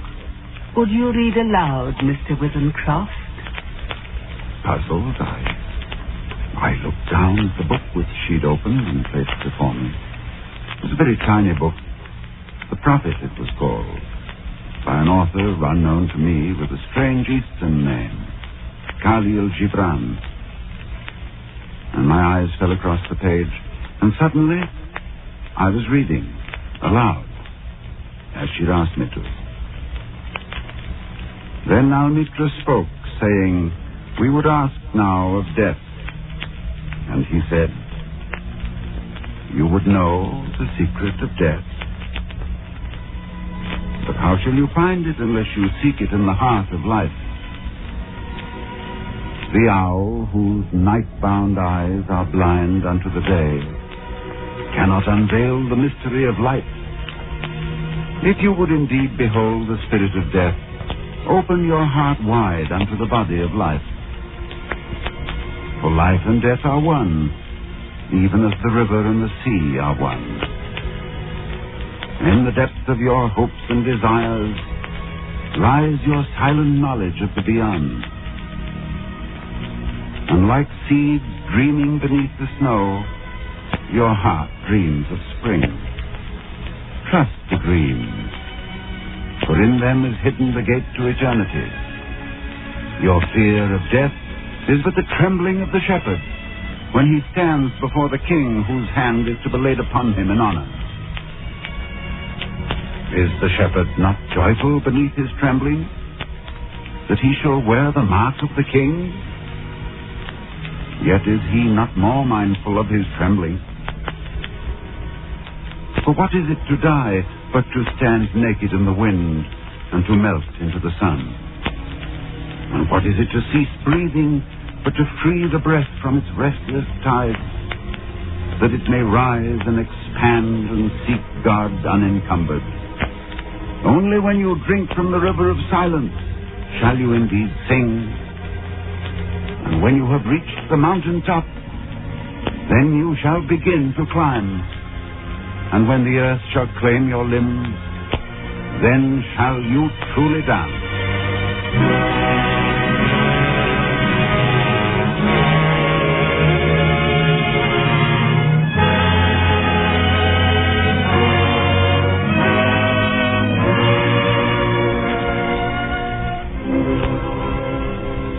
I looked up, and Mr. Atkinson had gone. But his wife stood before me, and as she took the book, she spoke. "Thank you." Then I went outside. And I found Atkinson sitting on the gravestone and smoking. He looked up at me. Hot.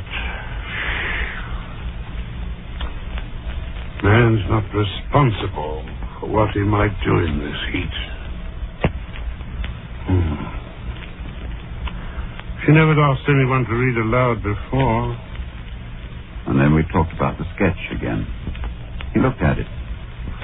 Likeness is me, all right. On trial. You must excuse my asking, but do you know of anything you've done for which you could be put on trial?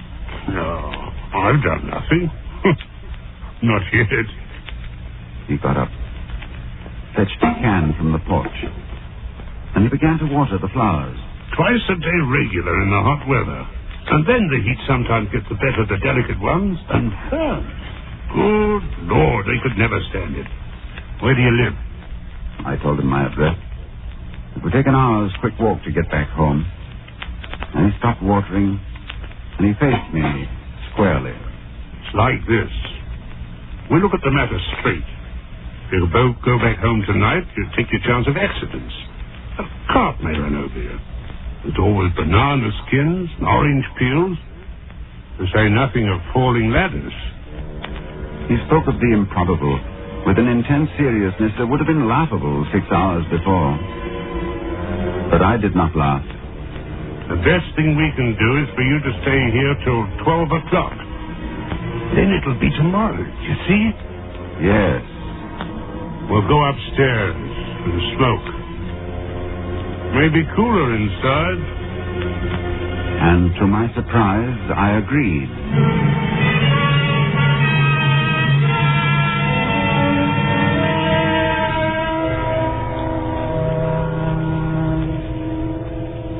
We are sitting in a long, low room beneath the eaves.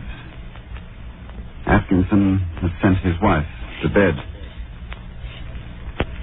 He himself is busy sharpening some tools at a little oil stone, smoking one of my cigars the while. And as I look at my sketch before me, I suddenly see the fuzzy outline of what the man in the picture holds in his hands. But while I had not been able to sketch it before, I am able to do so now. It is a chisel, and it is stained with dark liquid.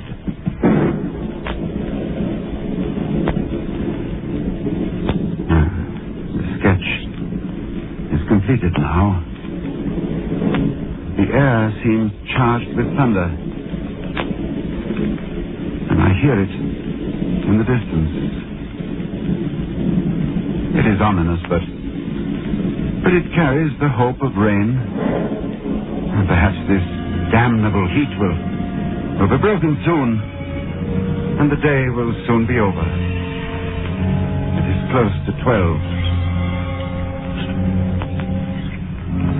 I'm writing this.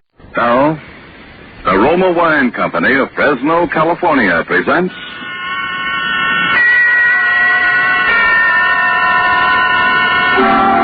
Suspense.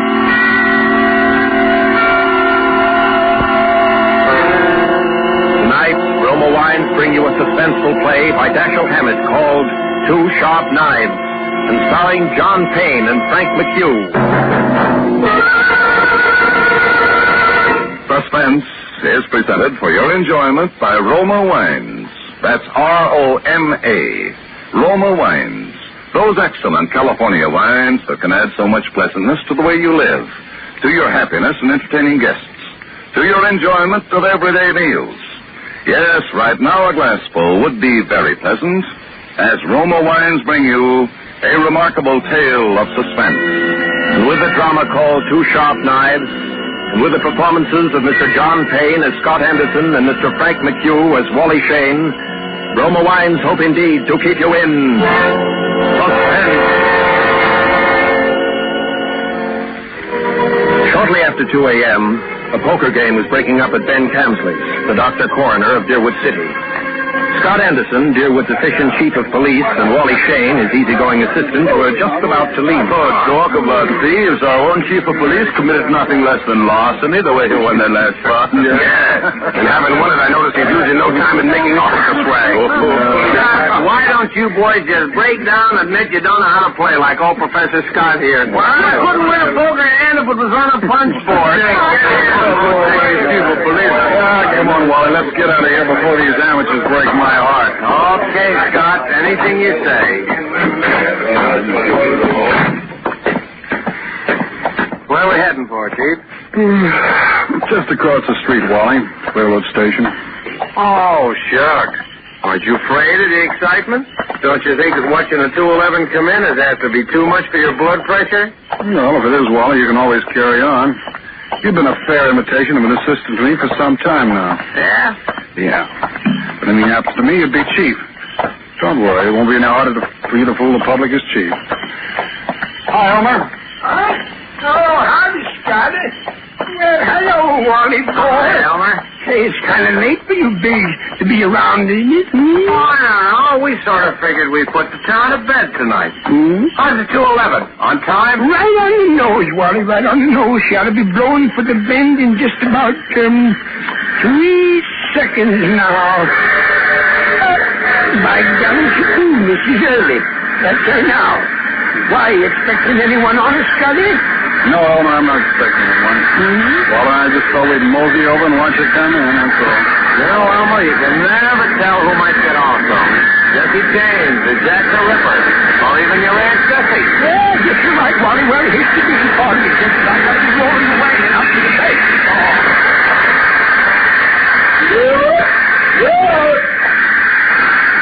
Hey, Elmer. How's it going?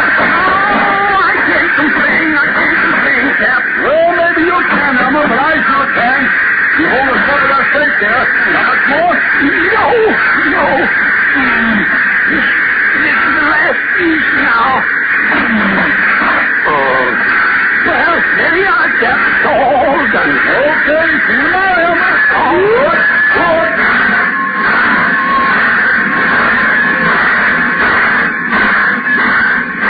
Hey, Scott. You see what I see? You was to the man who just got off that train. The answer's yes. Oh, he's a ringer for the guy we got that circle about. That is the guy. Well, then, what do we do now? We take him, Wally. Let's go. Whatever you say, Scott. Here he comes, over toward the taxi stand. Why, I want to go to the Deerwood Hotel. Oh, never mind. I see the hotel sign just a few blocks down the street. Sorry. I'll walk.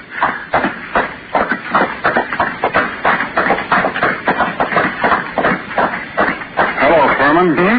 Oh, I don't believe I've... You're Lester Furman, aren't you? Yes, I am. Philadelphia? Yes. I'm Scott Emerson, Chief of Police here in Deerwood. What happened to her? I don't know who. Oh, no, you don't. If you think you can pull that sort of stuff with me, you're very much mistaken. Look. Okay, Scott. You're silly. Let me get the whack of that mug. Wait a minute, gentlemen. Hold it, Wally. Hold it up. Well, Furman. I'm sorry for a moment there. I thought that you weren't really a policeman. Thanks. Guess I look almost human in civvies. Until I saw the other gentleman's uniform, I thought you were a hold-up man, Mr. Scott. Then never mind the thanks. It was silly of me. I'm sorry. Well, let's get going before anything else happens. Are you taking me to police headquarters? What for? Philadelphia. I don't think I understand you. You understand you're wanted in Philadelphia, don't you? I'm wanted in Philadelphia? Yeah. Have a cigarette? Huh? Oh, yes, of course. Here you are. What am I wanted for? Murder.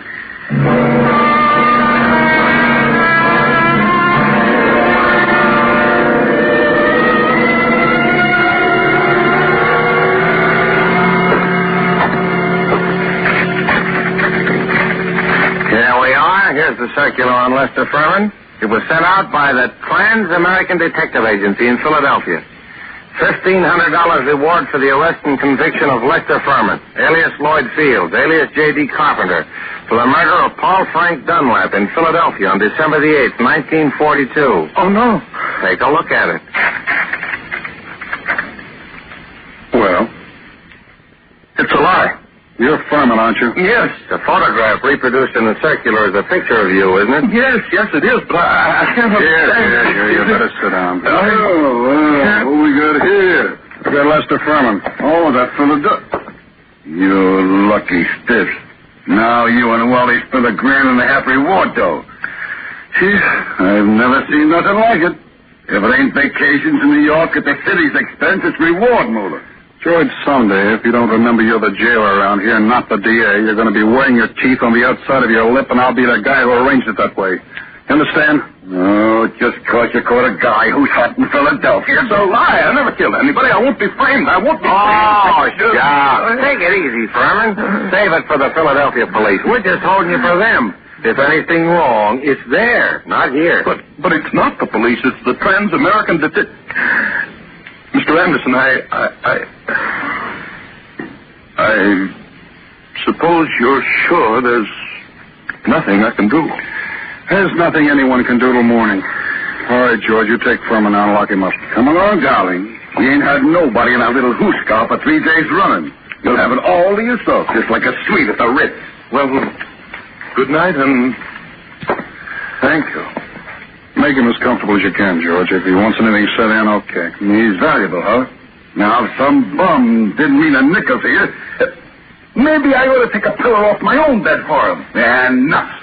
He's just like the rest of them to me. Shut up. Perhaps you forgot my remark about your teeth a while back, George. Any day now, I'm going to forget your uncle's county chairman and throw you back in the gutter just to see how high you'll bounce. Remember that. Do all the talking you want, but do what I tell you. Oh, shucks, Scott. George don't mean nothing. He's just money mad. Okay, I'm going home now. If it's anything urgent, I can be reached there. But I don't want to be disturbed unless it's urgent.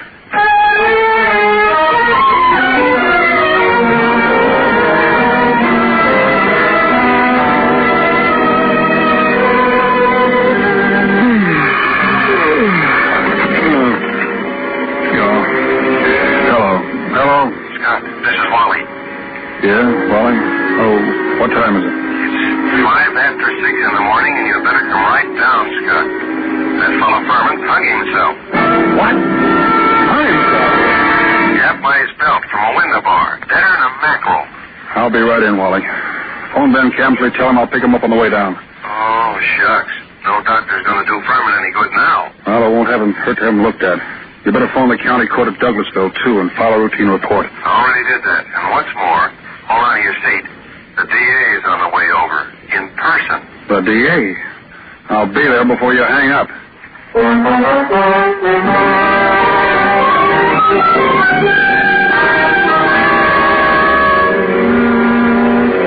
Suspense, Roma Wines are bringing you as stars Mr. John Payne and Mr. Frank McHugh, whom you've heard in the first act of Two Sharp Knives by Dashiell Hammett, which is Roma Wine's presentation tonight of Suspense.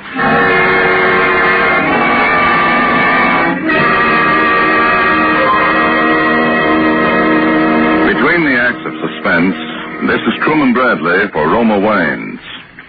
Elsa Maxwell, famed hostess, makes this suggestion for added mealtime enjoyment.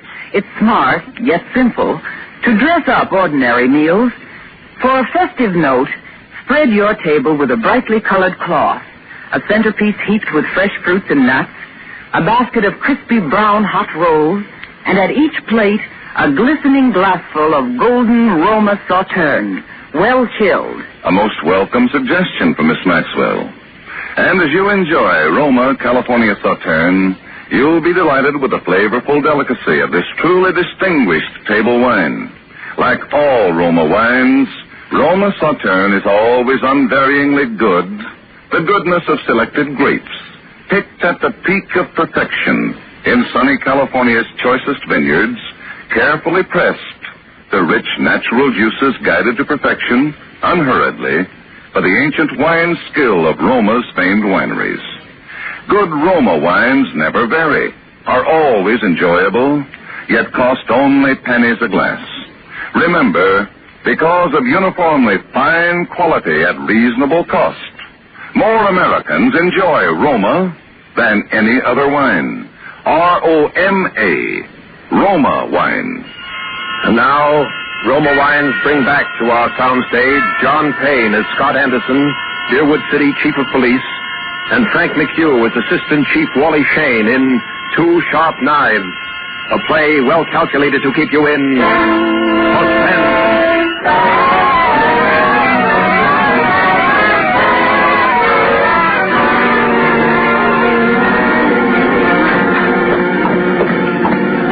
Good morning, Chief. Good old Ted Carroll, the DA's here, and he's plenty hot under the collar. Yeah, what's he burning about? Oh, he's just mad. And he's run up quite a phone bill for us, too. Been calling Philadelphia every couple of minutes since he got here. What kept you so long? I couldn't get my car started. Well, let's go in. Hello, Ted. Listen, Scott, what is all this? Oh, what? This fiddly-dee, this hanky-panky. I suppose you mean Furman.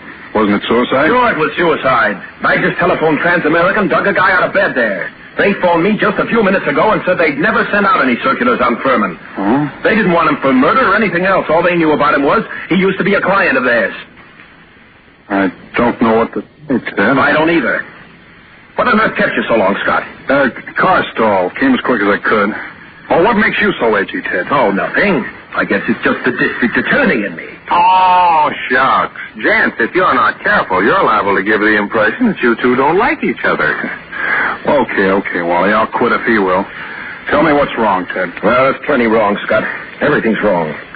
First, that Trans-American thing. They never sent out any circulars about Furman. And I'll get this. I talked to the Philly police just before you came in. There wasn't any Paul Frank Dunlap murder down there that they know about. They've got no unexplained murder for December 8th, 1942. What did you get out of Furman before you let him hang himself?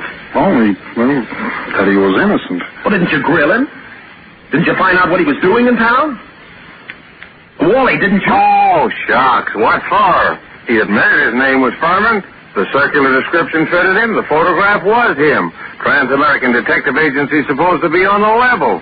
Philadelphia wanted Furman. We didn't. But Scott. Oh, sure, Ted, sure.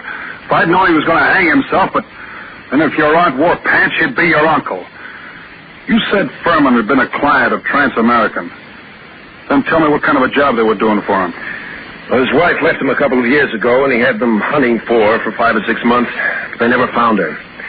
They're sending a man up here tonight to look things over. Yeah, huh? Yes. And I might as well tell you, Scott, they're going to raise plenty of trouble over this. Yeah, I know that, Ted. There usually is trouble when somebody dies in a jail cell.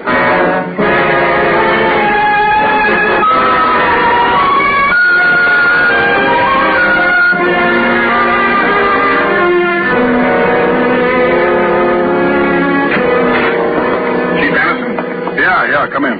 They told me I'd find you here. I'm Carl Rising, Assistant Manager of Trans-American Detective Agency in Philadelphia. This is Mr. Wheelock, who was Lester Furman's personal... How do you do? Glad to know you, Mr. Rising. Mr. Wheelock, this is Wally Shane, my assistant. How are you? How do you do? I know you gentlemen are already in possession of most of the details concerning Mr. Furman from the time he arrived in Deerwood until the time of his death. But perhaps you don't know that the police of most towns in our corner of the state have also received copies of this reward circular. Get it for him, will you, Wally? Here you are. Why, this circular is a forgery. Wow. You're sure it's a forgery, Mr. Rising? Oh, yes, there's no doubt about it. And it's an excellent forgery. The paper, style, and type are almost exactly like those we use at Trans-America. Almost, but not quite. Wow, what do you know? A forgery. Tell me, Mr. Wheelock, was Mr. Furman a native Philadelphian? Oh, my, yes. He was well-known, respectable, prosperous citizen of Philadelphia. Married, wasn't he? In 1934, he married a 22-year-old girl named Ethel Bryan, daughter of a Philadelphia family. And the Furmans had a child, isn't that right, Mr. Wheelock? Yes, born in 1936. But the child lived only a few months. Mrs. Furman's wife disappeared after the child's death. What year was it she disappeared? Mr. Rising should remember that. His agency worked on that matter. Yes, I remember it very well. Mrs. Furman disappeared in 1937. We never heard anything of her again, although Furman spent quite a lot of money trying to locate her. Furman never divorced her, huh? No, sir. I should say not. He was very much in love with her. And he seemed to think that the kid's dying made her a little screwy so that she didn't know what she was doing. That's right, isn't it, Mr. Wheelock? Well, that is my belief, Mr. Rising. You said Furman had money, Mr. Wheelock. How much did he have, and who gets it? I should say his estate will amount to perhaps $500,000 left in its entirety to his wife. His wife, huh? That's quite a handy sum for anyone to have, huh, Wally? Yeah. Tell me, do either of you know why Furman came to Deerwood? No. Oh, shucks. You were his attorney, Mr. Wheelock. Don't you know if he told his servants or his office employees or someone why he came here? I know of no one of whom he told, and I can't see that these questions of yours are getting us anywhere. Why do you persist in asking them? Because, Mr. Wheelock, everything shows that somebody framed Furman into the Deerwood jail. And that frame-up drove him to suicide. Nothing shows anything else. There has to be something else. A lot else. Well, Chief, what do we do now? I'm going across the street to Fritz Undertaking Parlor. Maybe I'll find something else there.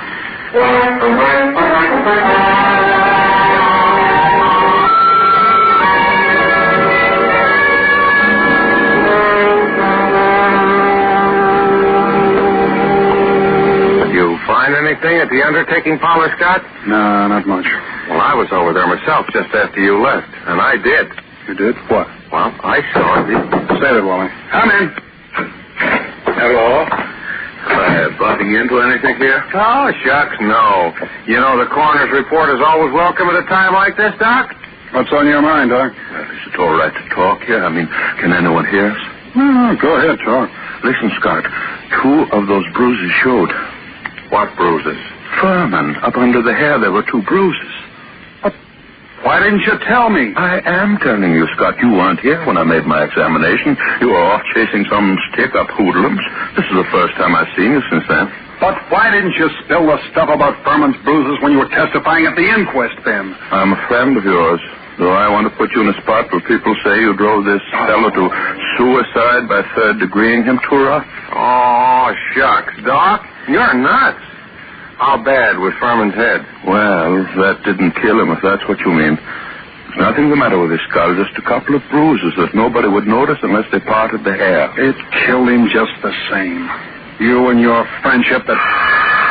Hello. Yeah, Fritz. Couple of ladies? Who are they?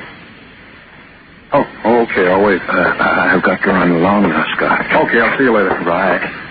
It's Fritz at the undertaking parlor. A couple of ladies want to see Furman's body. He's going to ask why. That's what I was going to tell you, Scott. When I was over there, I saw you. Hello. Oh. Are you one of the ladies who wants to see... You're Furman's wife. Mrs. Furman, Oh, then by all means, Miss Furman. Only when you're through over there, I want you to come over to my office. I've got some things I want to ask you. Right. Now, what do you know about that? Furman's wife. That's what I've been trying to tell you. I saw him. And one of them's Hotshot Randall, a babe with a record as long as your arm. She's one of that mob you had me working on in New York last summer. She know you? Sure, but not by my right name. She thinks I'm a Detroit rum runner. No, I mean, does she recognize you just now? I don't think she saw me. Anyway, she didn't give me a tumble. Okay, Wally, stick around a while, but stay out of sight. Maybe I'll be bringing these dolls back with me. Whatever you say, Chief.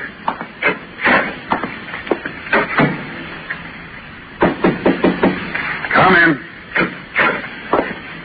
Chief Anderson? That's right. Mrs. Furman? Yes. This is my friend, Mrs. Crowder. Mrs. Crowder. What's your name was Randall? What do you care, Chief? I'm not hurting your town any. Okay. Now, before anybody says anything, I want to tell you something. Furman didn't commit suicide. He was murdered. Murdered? My husband murdered? We got alibis. We were in New York. We can prove it. You're likely to get a chance. How'd your people happen to come down here? Murdered? Who's got a better right to come down here? She was still his wife, wasn't she? She's got a right to look out for her own interest, hasn't she? Yeah, that reminds me of something. Excuse me just a second. They're going to make a phone call in the next room. Oh, no. Take it easy. Hey, Hamill. Yeah, Chief? I want you to have someone get hold of that lawyer, Wheelock, before he leaves town and tell him I want to see him. And is Wally around? No, he's not here. He said you told him to keep out of sight. I'll find him for you, though. Right. Tell Wally I want him to go to New York tonight. Send Mason home to get some sleep. He'll have to take over Wally's night trick. Okay. Feel better, honey, now? Mr. Anderson, do you think I had anything to do with Lester's, with his death? I don't know, Mrs. Furman. I know he was killed. I also know he left something like $500,000. Dollars? Dollars. All right, Chief. Now, don't be a clown. The kid here didn't have a thing to do with whatever you think happened. No? No. We read about Lester Furman committing suicide in yesterday morning's paper. And about there being something funny about it. And I persuaded her she ought to come down to Deerwood and that's all. Mr. Anderson, I wouldn't have done anything to hurt Lester. I left him because I wanted to leave him, but I wouldn't have done anything to him for money or anything else. If I'd wanted money from him, all I'd had to do would have been to just ask him for it. That's so. Well, he used to put ads in the paper telling me if I wanted anything to let him know, but I never did. You can ask his lawyer, Mr. Wheelock. Anybody who knew anything about it can tell you that. Yeah, that's the truth, Chief. For years I've been telling Ethel she was a chump not to tap him, but she never would. I had a hard enough time getting her to come for her share now that he's dead and got nobody else to leave it to. I wouldn't have hurt him. Why did you leave him then? Oh, after the baby died, I just... Hey, excuse me. Oh, yeah, Hamill. You gave Wally the message. Yeah, I want him to go to New York tonight. Okay, where is he, home? He is home, Okay, thanks. This circular's what got your husband in the jug, Mr. Furman. Did you ever see that picture before? No, It can't be. It's the snapshot I have. It's an enlargement of it. Who else has one? No, nobody that I know of. I don't think anybody else could have one. Have you still got yours? Yes, I don't remember whether I've seen it recently. It's with some old papers and things, but I must have it. Oh, Mrs. Furman, it's stuff like this that's got to be checked up. Neither one of us can dodge it. Now, there's two ways we can play. Yes? I can hold you here on suspicion till I've had time to check things up. Or I can send one of my men back to New York with you for the checkup. I'm willing to do that if you'll speed things up by helping all you can. And if you'll promise me you won't try any tricks. I promise I'm as anxious as you are to track this down. All right. How'd you come down? We drove. That's my car, the big green one across the street. Fine. Then my man can ride back with you. But no funny business. Funny, shummy. What do you expect, huh? Huh? Oh, send him in.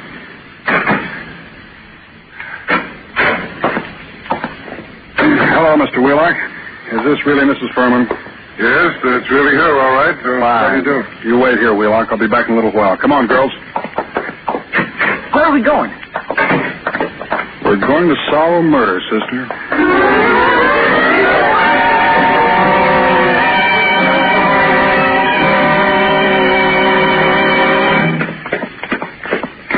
Who lives here?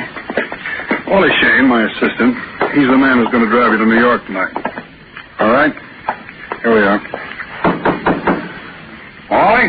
Who is it? Scott, Wally. Oh, come in. Ladies first. Harry. Hello, Ethel. You two know each other, huh? Well, shucks. We just sort of... Don't reach for that gun, Wally.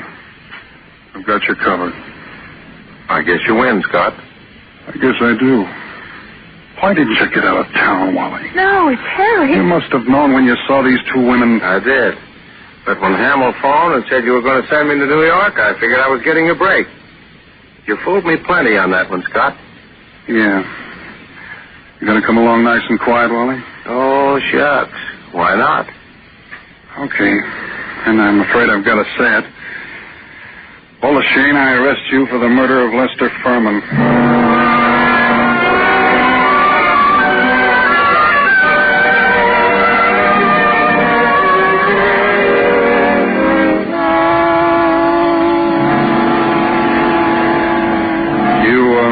Comfortable in here, Wally? Can't complain. For a cell. Say, Scott. You didn't just stumble on all this, did you? Nope. Furman had to be murdered by a copper. Only a copper with no reward circulars well enough to make a good job of forging one. Only a copper, one of my coppers, would be able to walk into Furman's cell, bang him across the head, and string him up. When you told me you knew the Randall woman, well, there it was. What got you like this, Wally? Oh, shucks. What gets most saps into jams? Again, for easy dough. I'm in New York, see, Scott, working on that Dutton job for you. Then I run into this Ethel Furman, and she goes for me like a house afire. Like her, too, so that's dandy. But one night she tells me about how much dough her husband's got, and how it would all come to her if... Well, I got to thinking. Thinking what? I think she's nuts enough about me to marry me.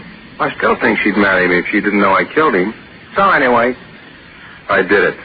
I swiped that snapshot. I sent those circulars out. To a lot of places, you know, not wanting to point too much to this one. And when I was ready, I phoned Furman and I told him to come to the Deerwood Hotel that night, and sometime before the next night he'd hear from his wife, Ethel. I knew he'd fall for any trap that was baited with her. Oh, shucks. I guess I'm not as sharp as I thought I was. Maybe you are, Wally, but that doesn't always help. Old man Camsley, Ben's father, used to have a saying. To a sharp knife comes a tough steak. I'm sorry you did it, Wally. I always liked you. I know you did. I was counting on that too, Scott. But... oh, shucks.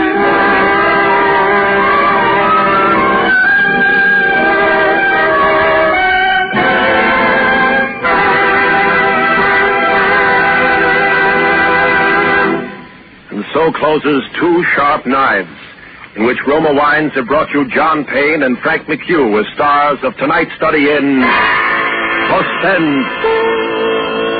Suspense is produced, edited, and directed by William Spear. Before our stars return to the microphone, let me say a word for Roma Wines, the sponsor of Suspense. Elsa Maxwell, noted authority on smart entertaining, has this suggestion. When the thermometer rises, it's time for cooling, refreshing drinks. Enjoy the taste thrill of frosty cold, thirst-quenching Roma refreshers. A Roma Sherry Cobbler is a gay and colorful drink, simple to prepare with distinguished Roma California Sherry. Miss Maxwell has an excellent idea there. And America's smartest drink, the Roma Sherry Cobbler, takes but a jiffy to prepare. Here is how. In a tall glass, dissolve 1/2 teaspoonful sugar and 2 tablespoons lemon juice. Half fill the glass with delicious Roma Sherry. Add ice to fill, stir well, and you have the most delightful summer refresher you've ever tasted. You know, June is the month of weddings and anniversaries. And the most distinguished way to honor this year's and yesteryear's June bride is by serving delicious Roma California champagne. Its delightful pale gold color, distinctive dryness, tell you that here is a truly fine champagne. Roma champagne. No better way to say happy days ahead than with Roma champagne. This is John Payne. I'm sure I speak for Mr. Mayhew, too, in saying how delighted we have been to be invited to appear on Suspense. Before Mr. Mayhew brings you a message from our government, I would like to pass along to you the billboard for next Thursday's half hour of Suspense. It will star that polished and sinister actor, Clifton Webb, in a radio play based on John Dixon Carr's novel, The Burning Court. Okay, Frank, take over. The Battle of the Pacific has moved into high gear. Our fighting men are doing more than their share in this big second half of our fight for victory. The current 7th War Loan Drive is an opportunity for you to do your share. The money you invest in war bonds now will increase in value. Will be your ready cash for tomorrow. Buy those extra war bonds today. John Payne will soon be seen in the 20th Century Fox Technicolor production, The Dolly Sisters. Frank McHugh can soon be seen in State Fair from the same studio. Next Thursday, same time, Mr. Clifton Webb will be your star of Suspense. Presented by Roma Wines, R-O-M-A, made in California for enjoyment throughout the world. This is CBS, the Columbia Broadcasting System.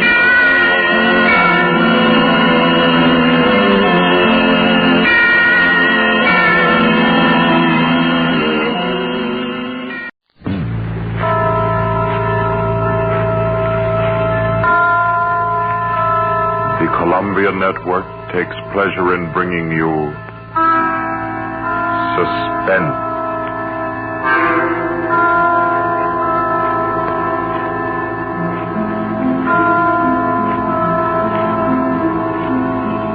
Suspense. Stories from the world's great literature of pure excitement. A new series frankly dedicated to your horrification and entertainment. Week by week, from the pick of new material, from the pages of best-selling novels, from the theater of Broadway and London, the sound stages of Hollywood, will parade the most remarkable figures ever known. CBS gives you Suspense.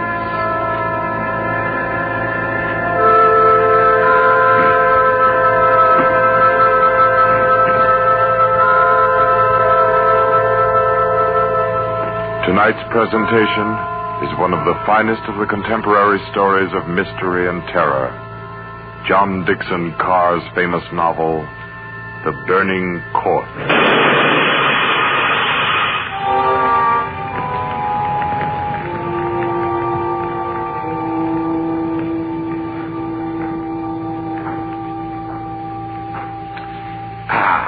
A glass of sherry by the fireside of a beautiful suburban home.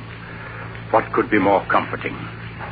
You're an admirable host, Mr. Depard, and it's really a shame our first meeting is under such a cloud. It's also a shame I have so little time to tell you which one of your guests here murdered your uncle last week.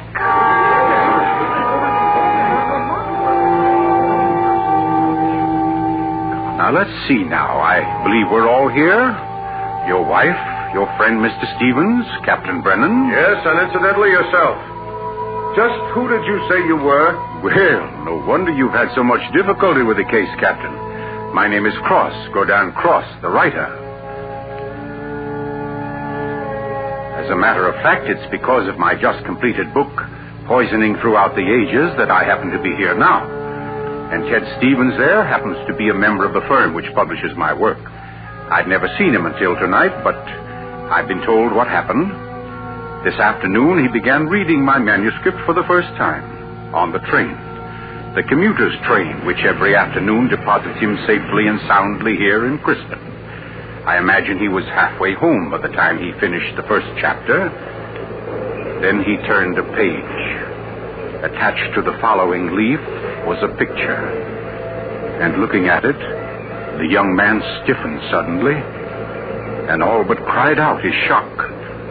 It was a picture of a young woman, and under it had been printed, Famous Poisoner Marie Dobré, 1676. Ted Stevens was looking at a picture of his own wife.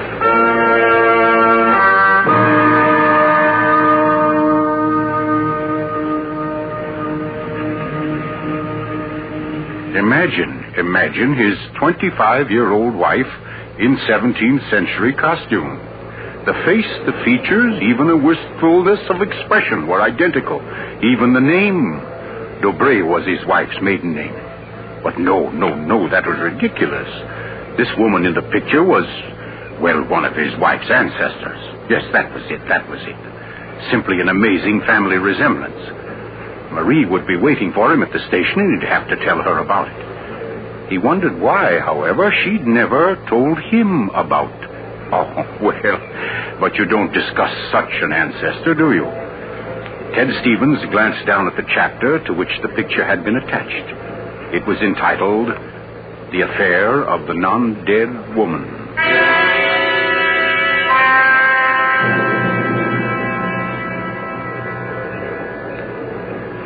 Hello, Ted. Stevens was almost jolted from his seat. It was Dr. Weldon, professor of English at the college, an old friend of his. Quickly, he thrust the picture beneath the manuscript and moved over. Hi, I didn't see you, Doc. Oh, here, have a seat. Oh, I thought maybe you were giving me the, what do they call it? The brush off? Oh, no, say, as a matter of fact, Doc, you're the one man I do want to see. Yeah? Very flattering. Remember those discussions we used to have about murders? Better than bridge anytime. Well, I got the idea that you'd made sort of a hobby out of the old cases, the historical ones. Well, I've studied quite a number of them, yes. Ever hear of a woman named Marie Dobré? Marie Dobré? Marie Dobré. Oh, yes. That was her maiden name, of course. One of the finest specialists in arsenic poisoning you could ever hope to find. Oh, we're almost at our station, Ted. Let's get to the door. Yes, a real charmer Marie was. Must have disposed of 100 husbands, lovers, suitors, and just plain friends before she was caught. What happened to her, Doc? She was beheaded and burned. Crispin!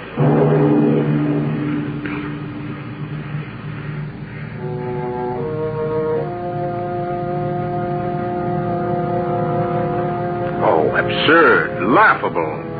Ted Stevens kept saying this to himself, and yet what he knew was a foolish dread followed him straight through the small suburban station and clung to him as he reached the street. And there in the roadster was Marie, leaning toward him a little to hold the door open and smiling at him. Oh, Ted, what on earth are you staring at?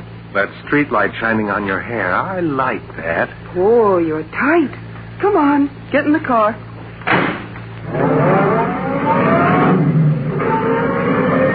Then, like a wisp of smoke, it was gone. The whole ridiculous fear, the delusion.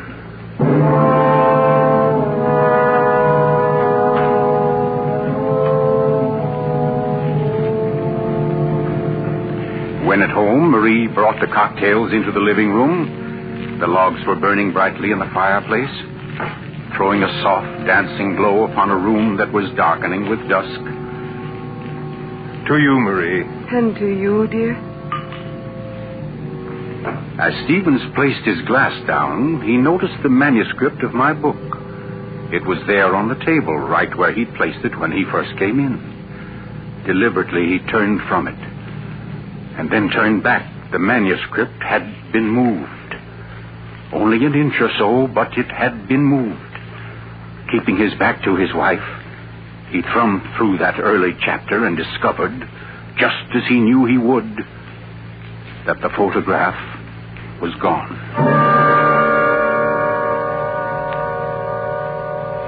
For a long moment, he thought of what to do. Then slowly, he turned around. This book by Cross I brought home. Yes? There was a story of poisoner in it. Rather funny. Her name happens to be the same as yours. Oh, your maiden name, that is. Oh, that is odd, isn't it? Darling, was she a relative of yours? Why, Ted, you're serious. In a way, yes. Oh, I don't mean it's really important. It's just that, well, when you run across a person who's a dead ringer for your own wife and who lived 300 years ago and was a top-flight poisoner, well, you like to hear about it, that's all. What on earth are you talking about? Darling, be honest with me. Didn't you look at this manuscript when I was out of the room? No. You didn't take out a picture of a poisoner named Marie Dobré? I most certainly did not. Oh, Ted, what is this all about? What are you getting at? Well, just this. Somebody took that picture out of that manuscript since I've been home. Now, who's that? Well, I'll take a look. Wait, I don't feel like... Why, it's Mark Pepard. Mark? Ted, wait a second. Yes? Ted, whatever it is he wants, promise you won't do it. Promise I won't do it? I mean, promise you won't get yourself involved. Please, Ted, don't go out tonight. Say, what in the world is... Well, anyway, we can't let him stay outside. Mark, how are you? Come on in. Thanks, Ted. Just thinking about giving you a call later. Oh, let me have your hat. Well, thanks. Marie, I hope you'll excuse me for popping in like this, but, well, I wanted to talk to Ted. It's rather important. Oh, I don't mind at all. Come on, Mark. We'll step into the library. Oh, you mind, dear? Of course not, Ted. I'll be making the sandwiches for us. Oh, grab that chair in the corner, Mark. Well, let's hear it. What's the trouble? Ted, my Uncle Miles was murdered. Murdered? Oh, the talk hasn't reached you yet, but it's already started. Nothing definite, of course. Just that there was something wrong about Uncle Miles' death. But I don't... Mark, are you sure of this? You know he was murdered? I don't know. Of course I don't. I just don't see how it could be any other way.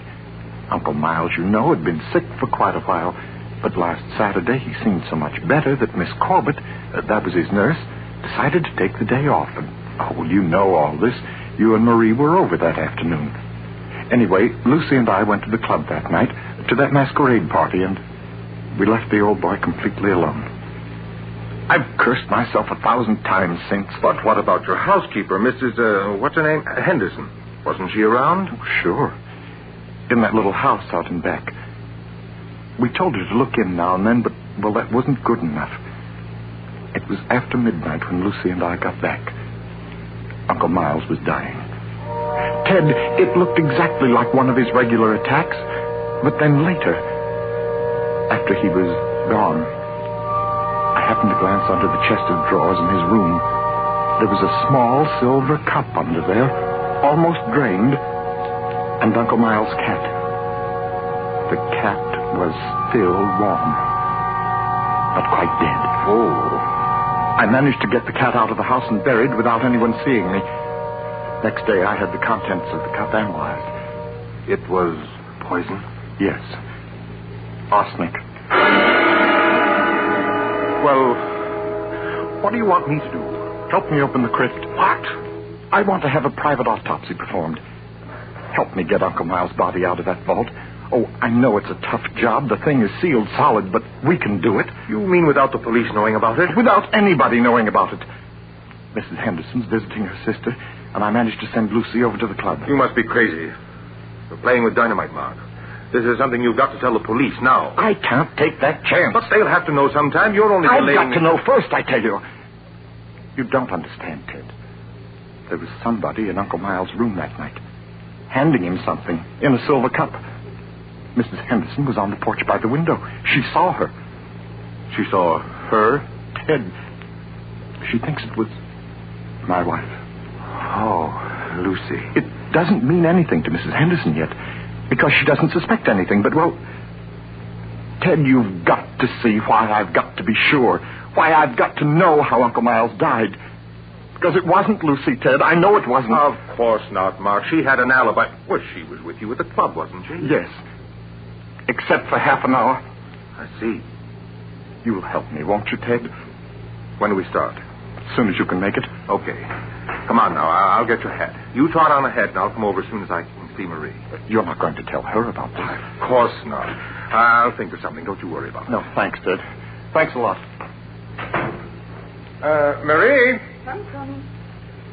Darling, Mark asked me to... I know, Ted. Here. You better take these sandwiches with you. You'll be hungry. But you knew I was going out? Yes, I knew. You listened to us? I couldn't help it, Ted. I had an idea what Mark's visit was about. The talk about his uncle's death. There's a lot of gossip about it in the village. That's why I tried to tell you. Why I didn't want you to get mixed up in it. But it's too late now, isn't it? I mean, you're going. I can tell by the way you look. Ted, wait a second. There's just one thing I want to tell you before you leave. And that is that no matter what happens, no matter what you find or think or believe, I love you. You'll remember that, won't you? I'll remember you said so, Marie.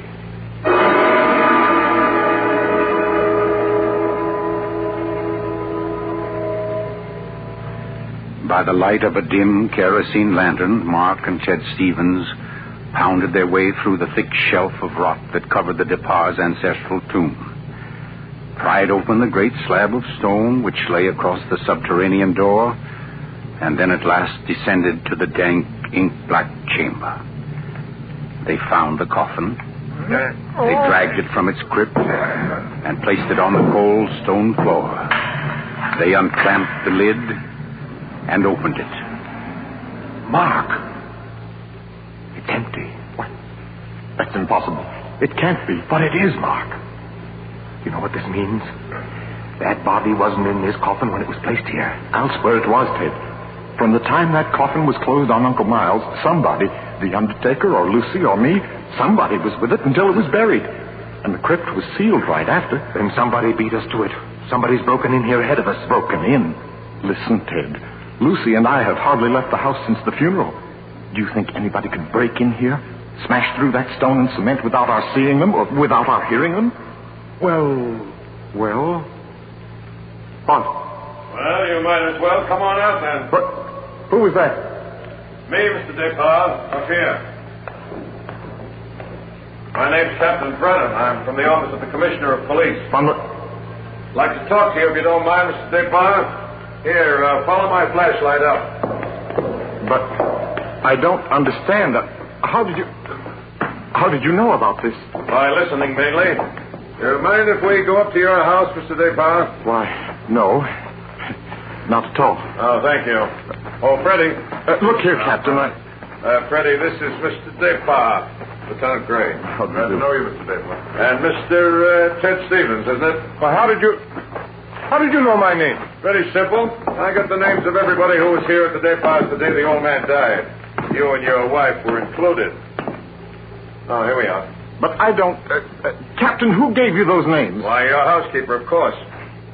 Mrs. Henderson? You didn't think Mrs. Henderson saw the dead cat, did you, Mr. Depart? But she did. She also saw you bury it. And we've been interested in the case ever since. Well, nice place you have here, Mr. Depart.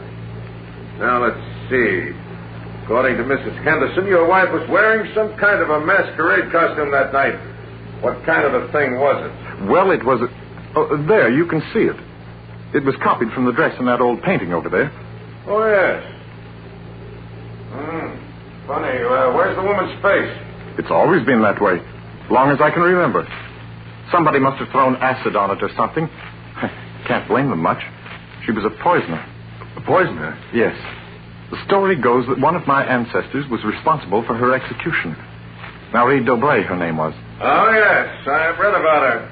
Learned all the poison tricks from one of her lovers, guy by the name of Godin Croix. Godin Oh, yes, Mr. Stevens. We cops read now and then. Did you say Godin Croix? That's French. We call it cross. Absolutely no limit to a cop's education, is there? But to get back to your wife, Mr. Depart, she was dressed like the famous Marie. Now, when Mrs. Henderson looked through that window... Just a minute, Captain.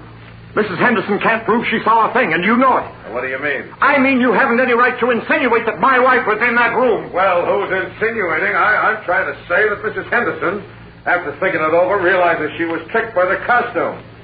The woman she saw in the funny clothes, handing the cup of poison to your uncle, wasn't your wife at all. What? Because your wife is an unusually tall young woman. And the one Mrs. Henderson saw was fully half a head shorter. More on the order, let's say, of Mr. Stevens' wife. My wife? Why, this is absolutely ridiculous. Well, I don't know. Why, what's the matter, Mr. Stevens? You're trembling like a leaf.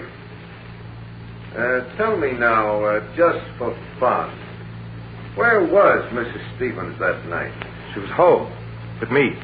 The whole evening? Certainly. She retired early? Yes, we both did. You, I suppose, were sound asleep by midnight. Yes, I was. Then how do you know where your wife was? Well, Look here, Stevens. She had to have a costume that would match Mrs. Despas. How did she manage that? Where did she get it? Well, she never had one. She never had a dress like that. And what about her motive? Why did she poison him? I don't know. Not for money, certainly. Then what was it? Hate? Did she hate Miles Despas? Yes, she did. No. Oh, I don't know. I don't know, I tell you. Brown? Yes, Freddie. I phoned and got hold of Mrs. Depart and the nurse, all right. That's Mrs. Stevens. I couldn't reach her. Her phone won't answer.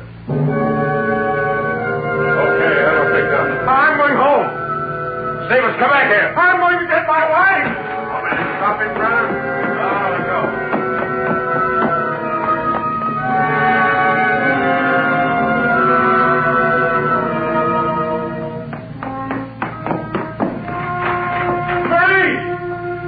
Marie, where are you? It's Ted. Marie, what have you done? Maria. Oh, good evening. Who are you? My name is Cross. Godin Cross. Cross? Where's my wife? What have you done to her? You fiend, what have you done to my wife? Why, nothing at all, young man. Here, sit down. You're lying. Something's happened to her. The police just phoned. There wasn't an answer. Why are you here? Why am I here? Well, because your wife, reading my chapter on the Dobrés, realized I knew more about the family than even she did. Because she found my phone number on the front cover of the manuscript. And because I know an exceptional case when I hear one. Does that answer your question? No, you know it doesn't. Can't you see I've got to know whether... Yeah, I see. Whether your wife is that Marie Dobré, who was burnt by order of the High Tribunal for all poison cases, the burning court of France, witchcraft, black magic, the world across the threshold. You're quite sure, no doubt, also, that I'm Godin Sainte Croix, who first wooed her. No, my boy. No, my real name happens to be, of all things, Tom Simpson. Most unsuitable for a distinguished writing career. And Marie Dobré is no more your wife's real name than mine is Gordon Cross. What? Your esteemed wife was an adopted child, Mr. Stevens, adopted by people in Canada named Dobré, remote members of the real family of poisoners. I can't believe it.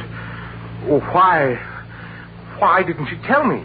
Why? Because until I told her half an hour ago, she didn't know it herself. You see, in the course of my research on the family, I found out about it. And in the course of talking with your wife, I found out something else. How for years she was haunted by the fear that she might be a poisoner by inheritance, by blood. And you can see, can't you, why she never talked about it, or her past to you? Yes. And yet, Mr. Stevens, you had all but made her forget that past. You. And that's why she was willing to lie, to steal a picture, do anything, in order to hold you to her. Yes, I see that now. You know, young man, I rather think she loves you. But as you will see, though, she comes only when I call her. Mrs. Stevens? You mean she's... Yes, Mr. Cross. Marie, it's you. You're all right? Oh, yes, dear. We're both all right now, and nothing can change it ever. Marie, listen. Don't say Marie, dear. Say Maggie. Maggie? Well, that's my name, my real name. Maggie McTavish. And it's a lovely name, dear. The most beautiful, gorgeous... Darling, please. You don't understand. The police, they think you had something to do with Miles' death. They think I did. So, now, Mr. Stevens, before we go back to the Depas, don't you think you'd better tell me everything that's been said and done up to date? Having just saved your wife's soul from the burning court, now I'll wrest her body from the electric chair.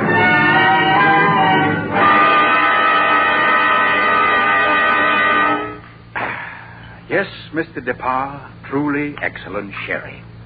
Don't you think so, Miss Corbett? Yes. It was very nice. Well, that, ladies and gentlemen, is how I happen to be here. So let us consider first that supernatural hocus-pocus in the crypt. That body that walked out of the sealed tomb. That body that never was in the tomb. Never was in the tomb? No, Mr. Depas. The murderer knew that very soon Mrs. Henderson's story would bring about an investigation. He had to get rid of the well-known corpus delicti. Yes, but who could have kept the body out of the tomb? Who, Mr. Depas? Why, you, sir. What? I don't understand. Well, it's very simple. You had the opportunity. I believe you said yourself you were alone with the body before the burial. And you had the strength. I dare say you carried it down to the furnace, where it's now probably nothing but ashes. Ridiculous. Why would he spend an hour smashing into a crypt for a body he knew wasn't there? Why, Captain? To impress Mr. Stevens, his witness. And also, apparently, you. Oh, that's perfectly fantastic. Fantastic. Oh, no, Lucy. Just comic. And I suppose, Mr. Cross, that I also put on a woman's masquerade costume, went into my uncle's room, and handed him a nice cup of arsenic. No. That had to be done by a woman. Your accomplice, as matter of fact... Oh, now, come. You mustn't all look at Mrs. Depas, because Mark Depas' one noble act was his frantic effort to prevent his wife from being charged with the crime. A crime which he and Nurse Myra Corbett committed. Myra Corbett? Why, you... Yes, sir. Yes, Mr. Stevens, this quiet little lady beside me. Why would I do such a thing? Money, Miss Corbett. A cutout of Mark Depas' inheritance. Payments for services rendered. That's an absolute lie, Cross. You see, ladies and gentlemen, Captain Brennan never bothered to check Miss Corbett's whereabouts on the night of the murder. Why even think of the nurse? She was the custodian of the old man's health. Oh, you're crazy. And yet who but a nurse could so naturally offer the old man a cup? A cup he was sure contained medicine. You're making it up. The whole thing. You're just and making it who up. but Miss Corbett, living right here in this house, would know what kind of masquerade dress she must copy? Would know when Mrs. Henderson would pass the window that night, pass and see her, and accept her, she hoped, for Lucy Depas. No. That's not true. Oh, yes, Miss Corbett. Yes, Miss Corbett, that dress was the touch that wrecked you. That was your own idea, wasn't it? Not Mark's. You weren't content with a mere murderer's share of the profits. You wanted a wife's share, half of the whole estate. You wanted Lucy Depas convicted and out of the way for good. Well, I give you a toast, Miss Corbett, with Mr. DePauw's excellent sherry. To a particularly ruthless poisoner. And yet, you know, on the whole, I'm rather partial to female poisoners. Why, only tonight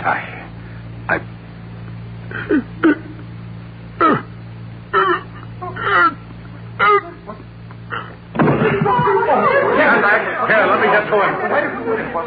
Mr. Cook, what's the matter, Brennan? This man's dead. Dead? And from cyanide, if I know anything. Cyanide from that glass of sherry. Cyanide that a nurse could get quite easily. That glass was right beside you, Miss Corbett, and nobody else was near it. Too bad he didn't drink it as soon as you hoped. A second ago, we had nobody to use against you. But we have now, Miss Corbett. We have now. And I arrest you for the murder of Gordon Cross.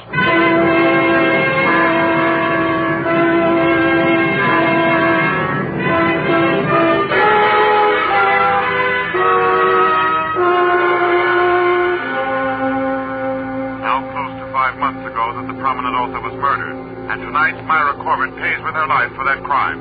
The former nurse, at first protesting her innocence, in recent Yes, I'm in here, dear. Oh. I thought you might. Oh, what did you cut it off for? Huh? What do you mean? The radio. Oh, yeah, well, I thought you wanted to talk. Poor Ted. Don't you think I know you better than that? What was on the radio? Well, there wasn't any... Okay. It was about Myra Corbett. She goes to the chair tonight. Oh. I didn't think you wanted to be reminded. I don't really. But making such an effort to hide it only keeps it alive, doesn't it? All right, darling. Know what I came in to ask? If you wanted a cocktail before dinner? The largest one you've got. Fine. I'll get out the ice cube. I know. If I'll fix up the fire. Okay, Maria. A deal. Where are some papers to start it? Right there by the bookcase. And the name's not Marie. It's Maggie. Because, darling, Marie's dead and gone forever.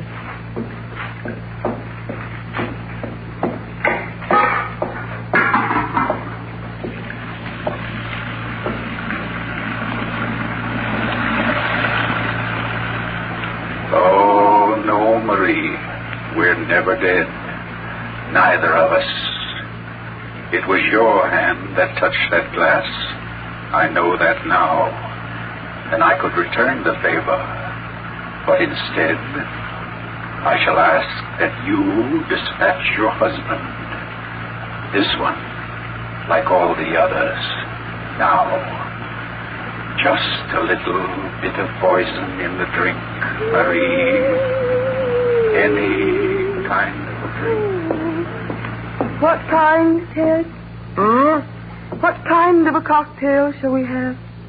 Oh, any kind, darling. Any kind at all.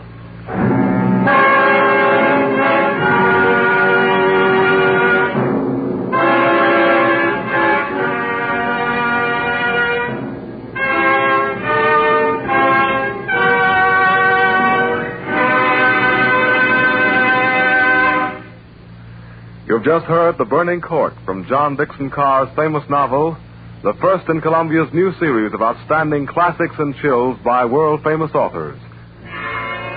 This is the Columbia Broadcasting System.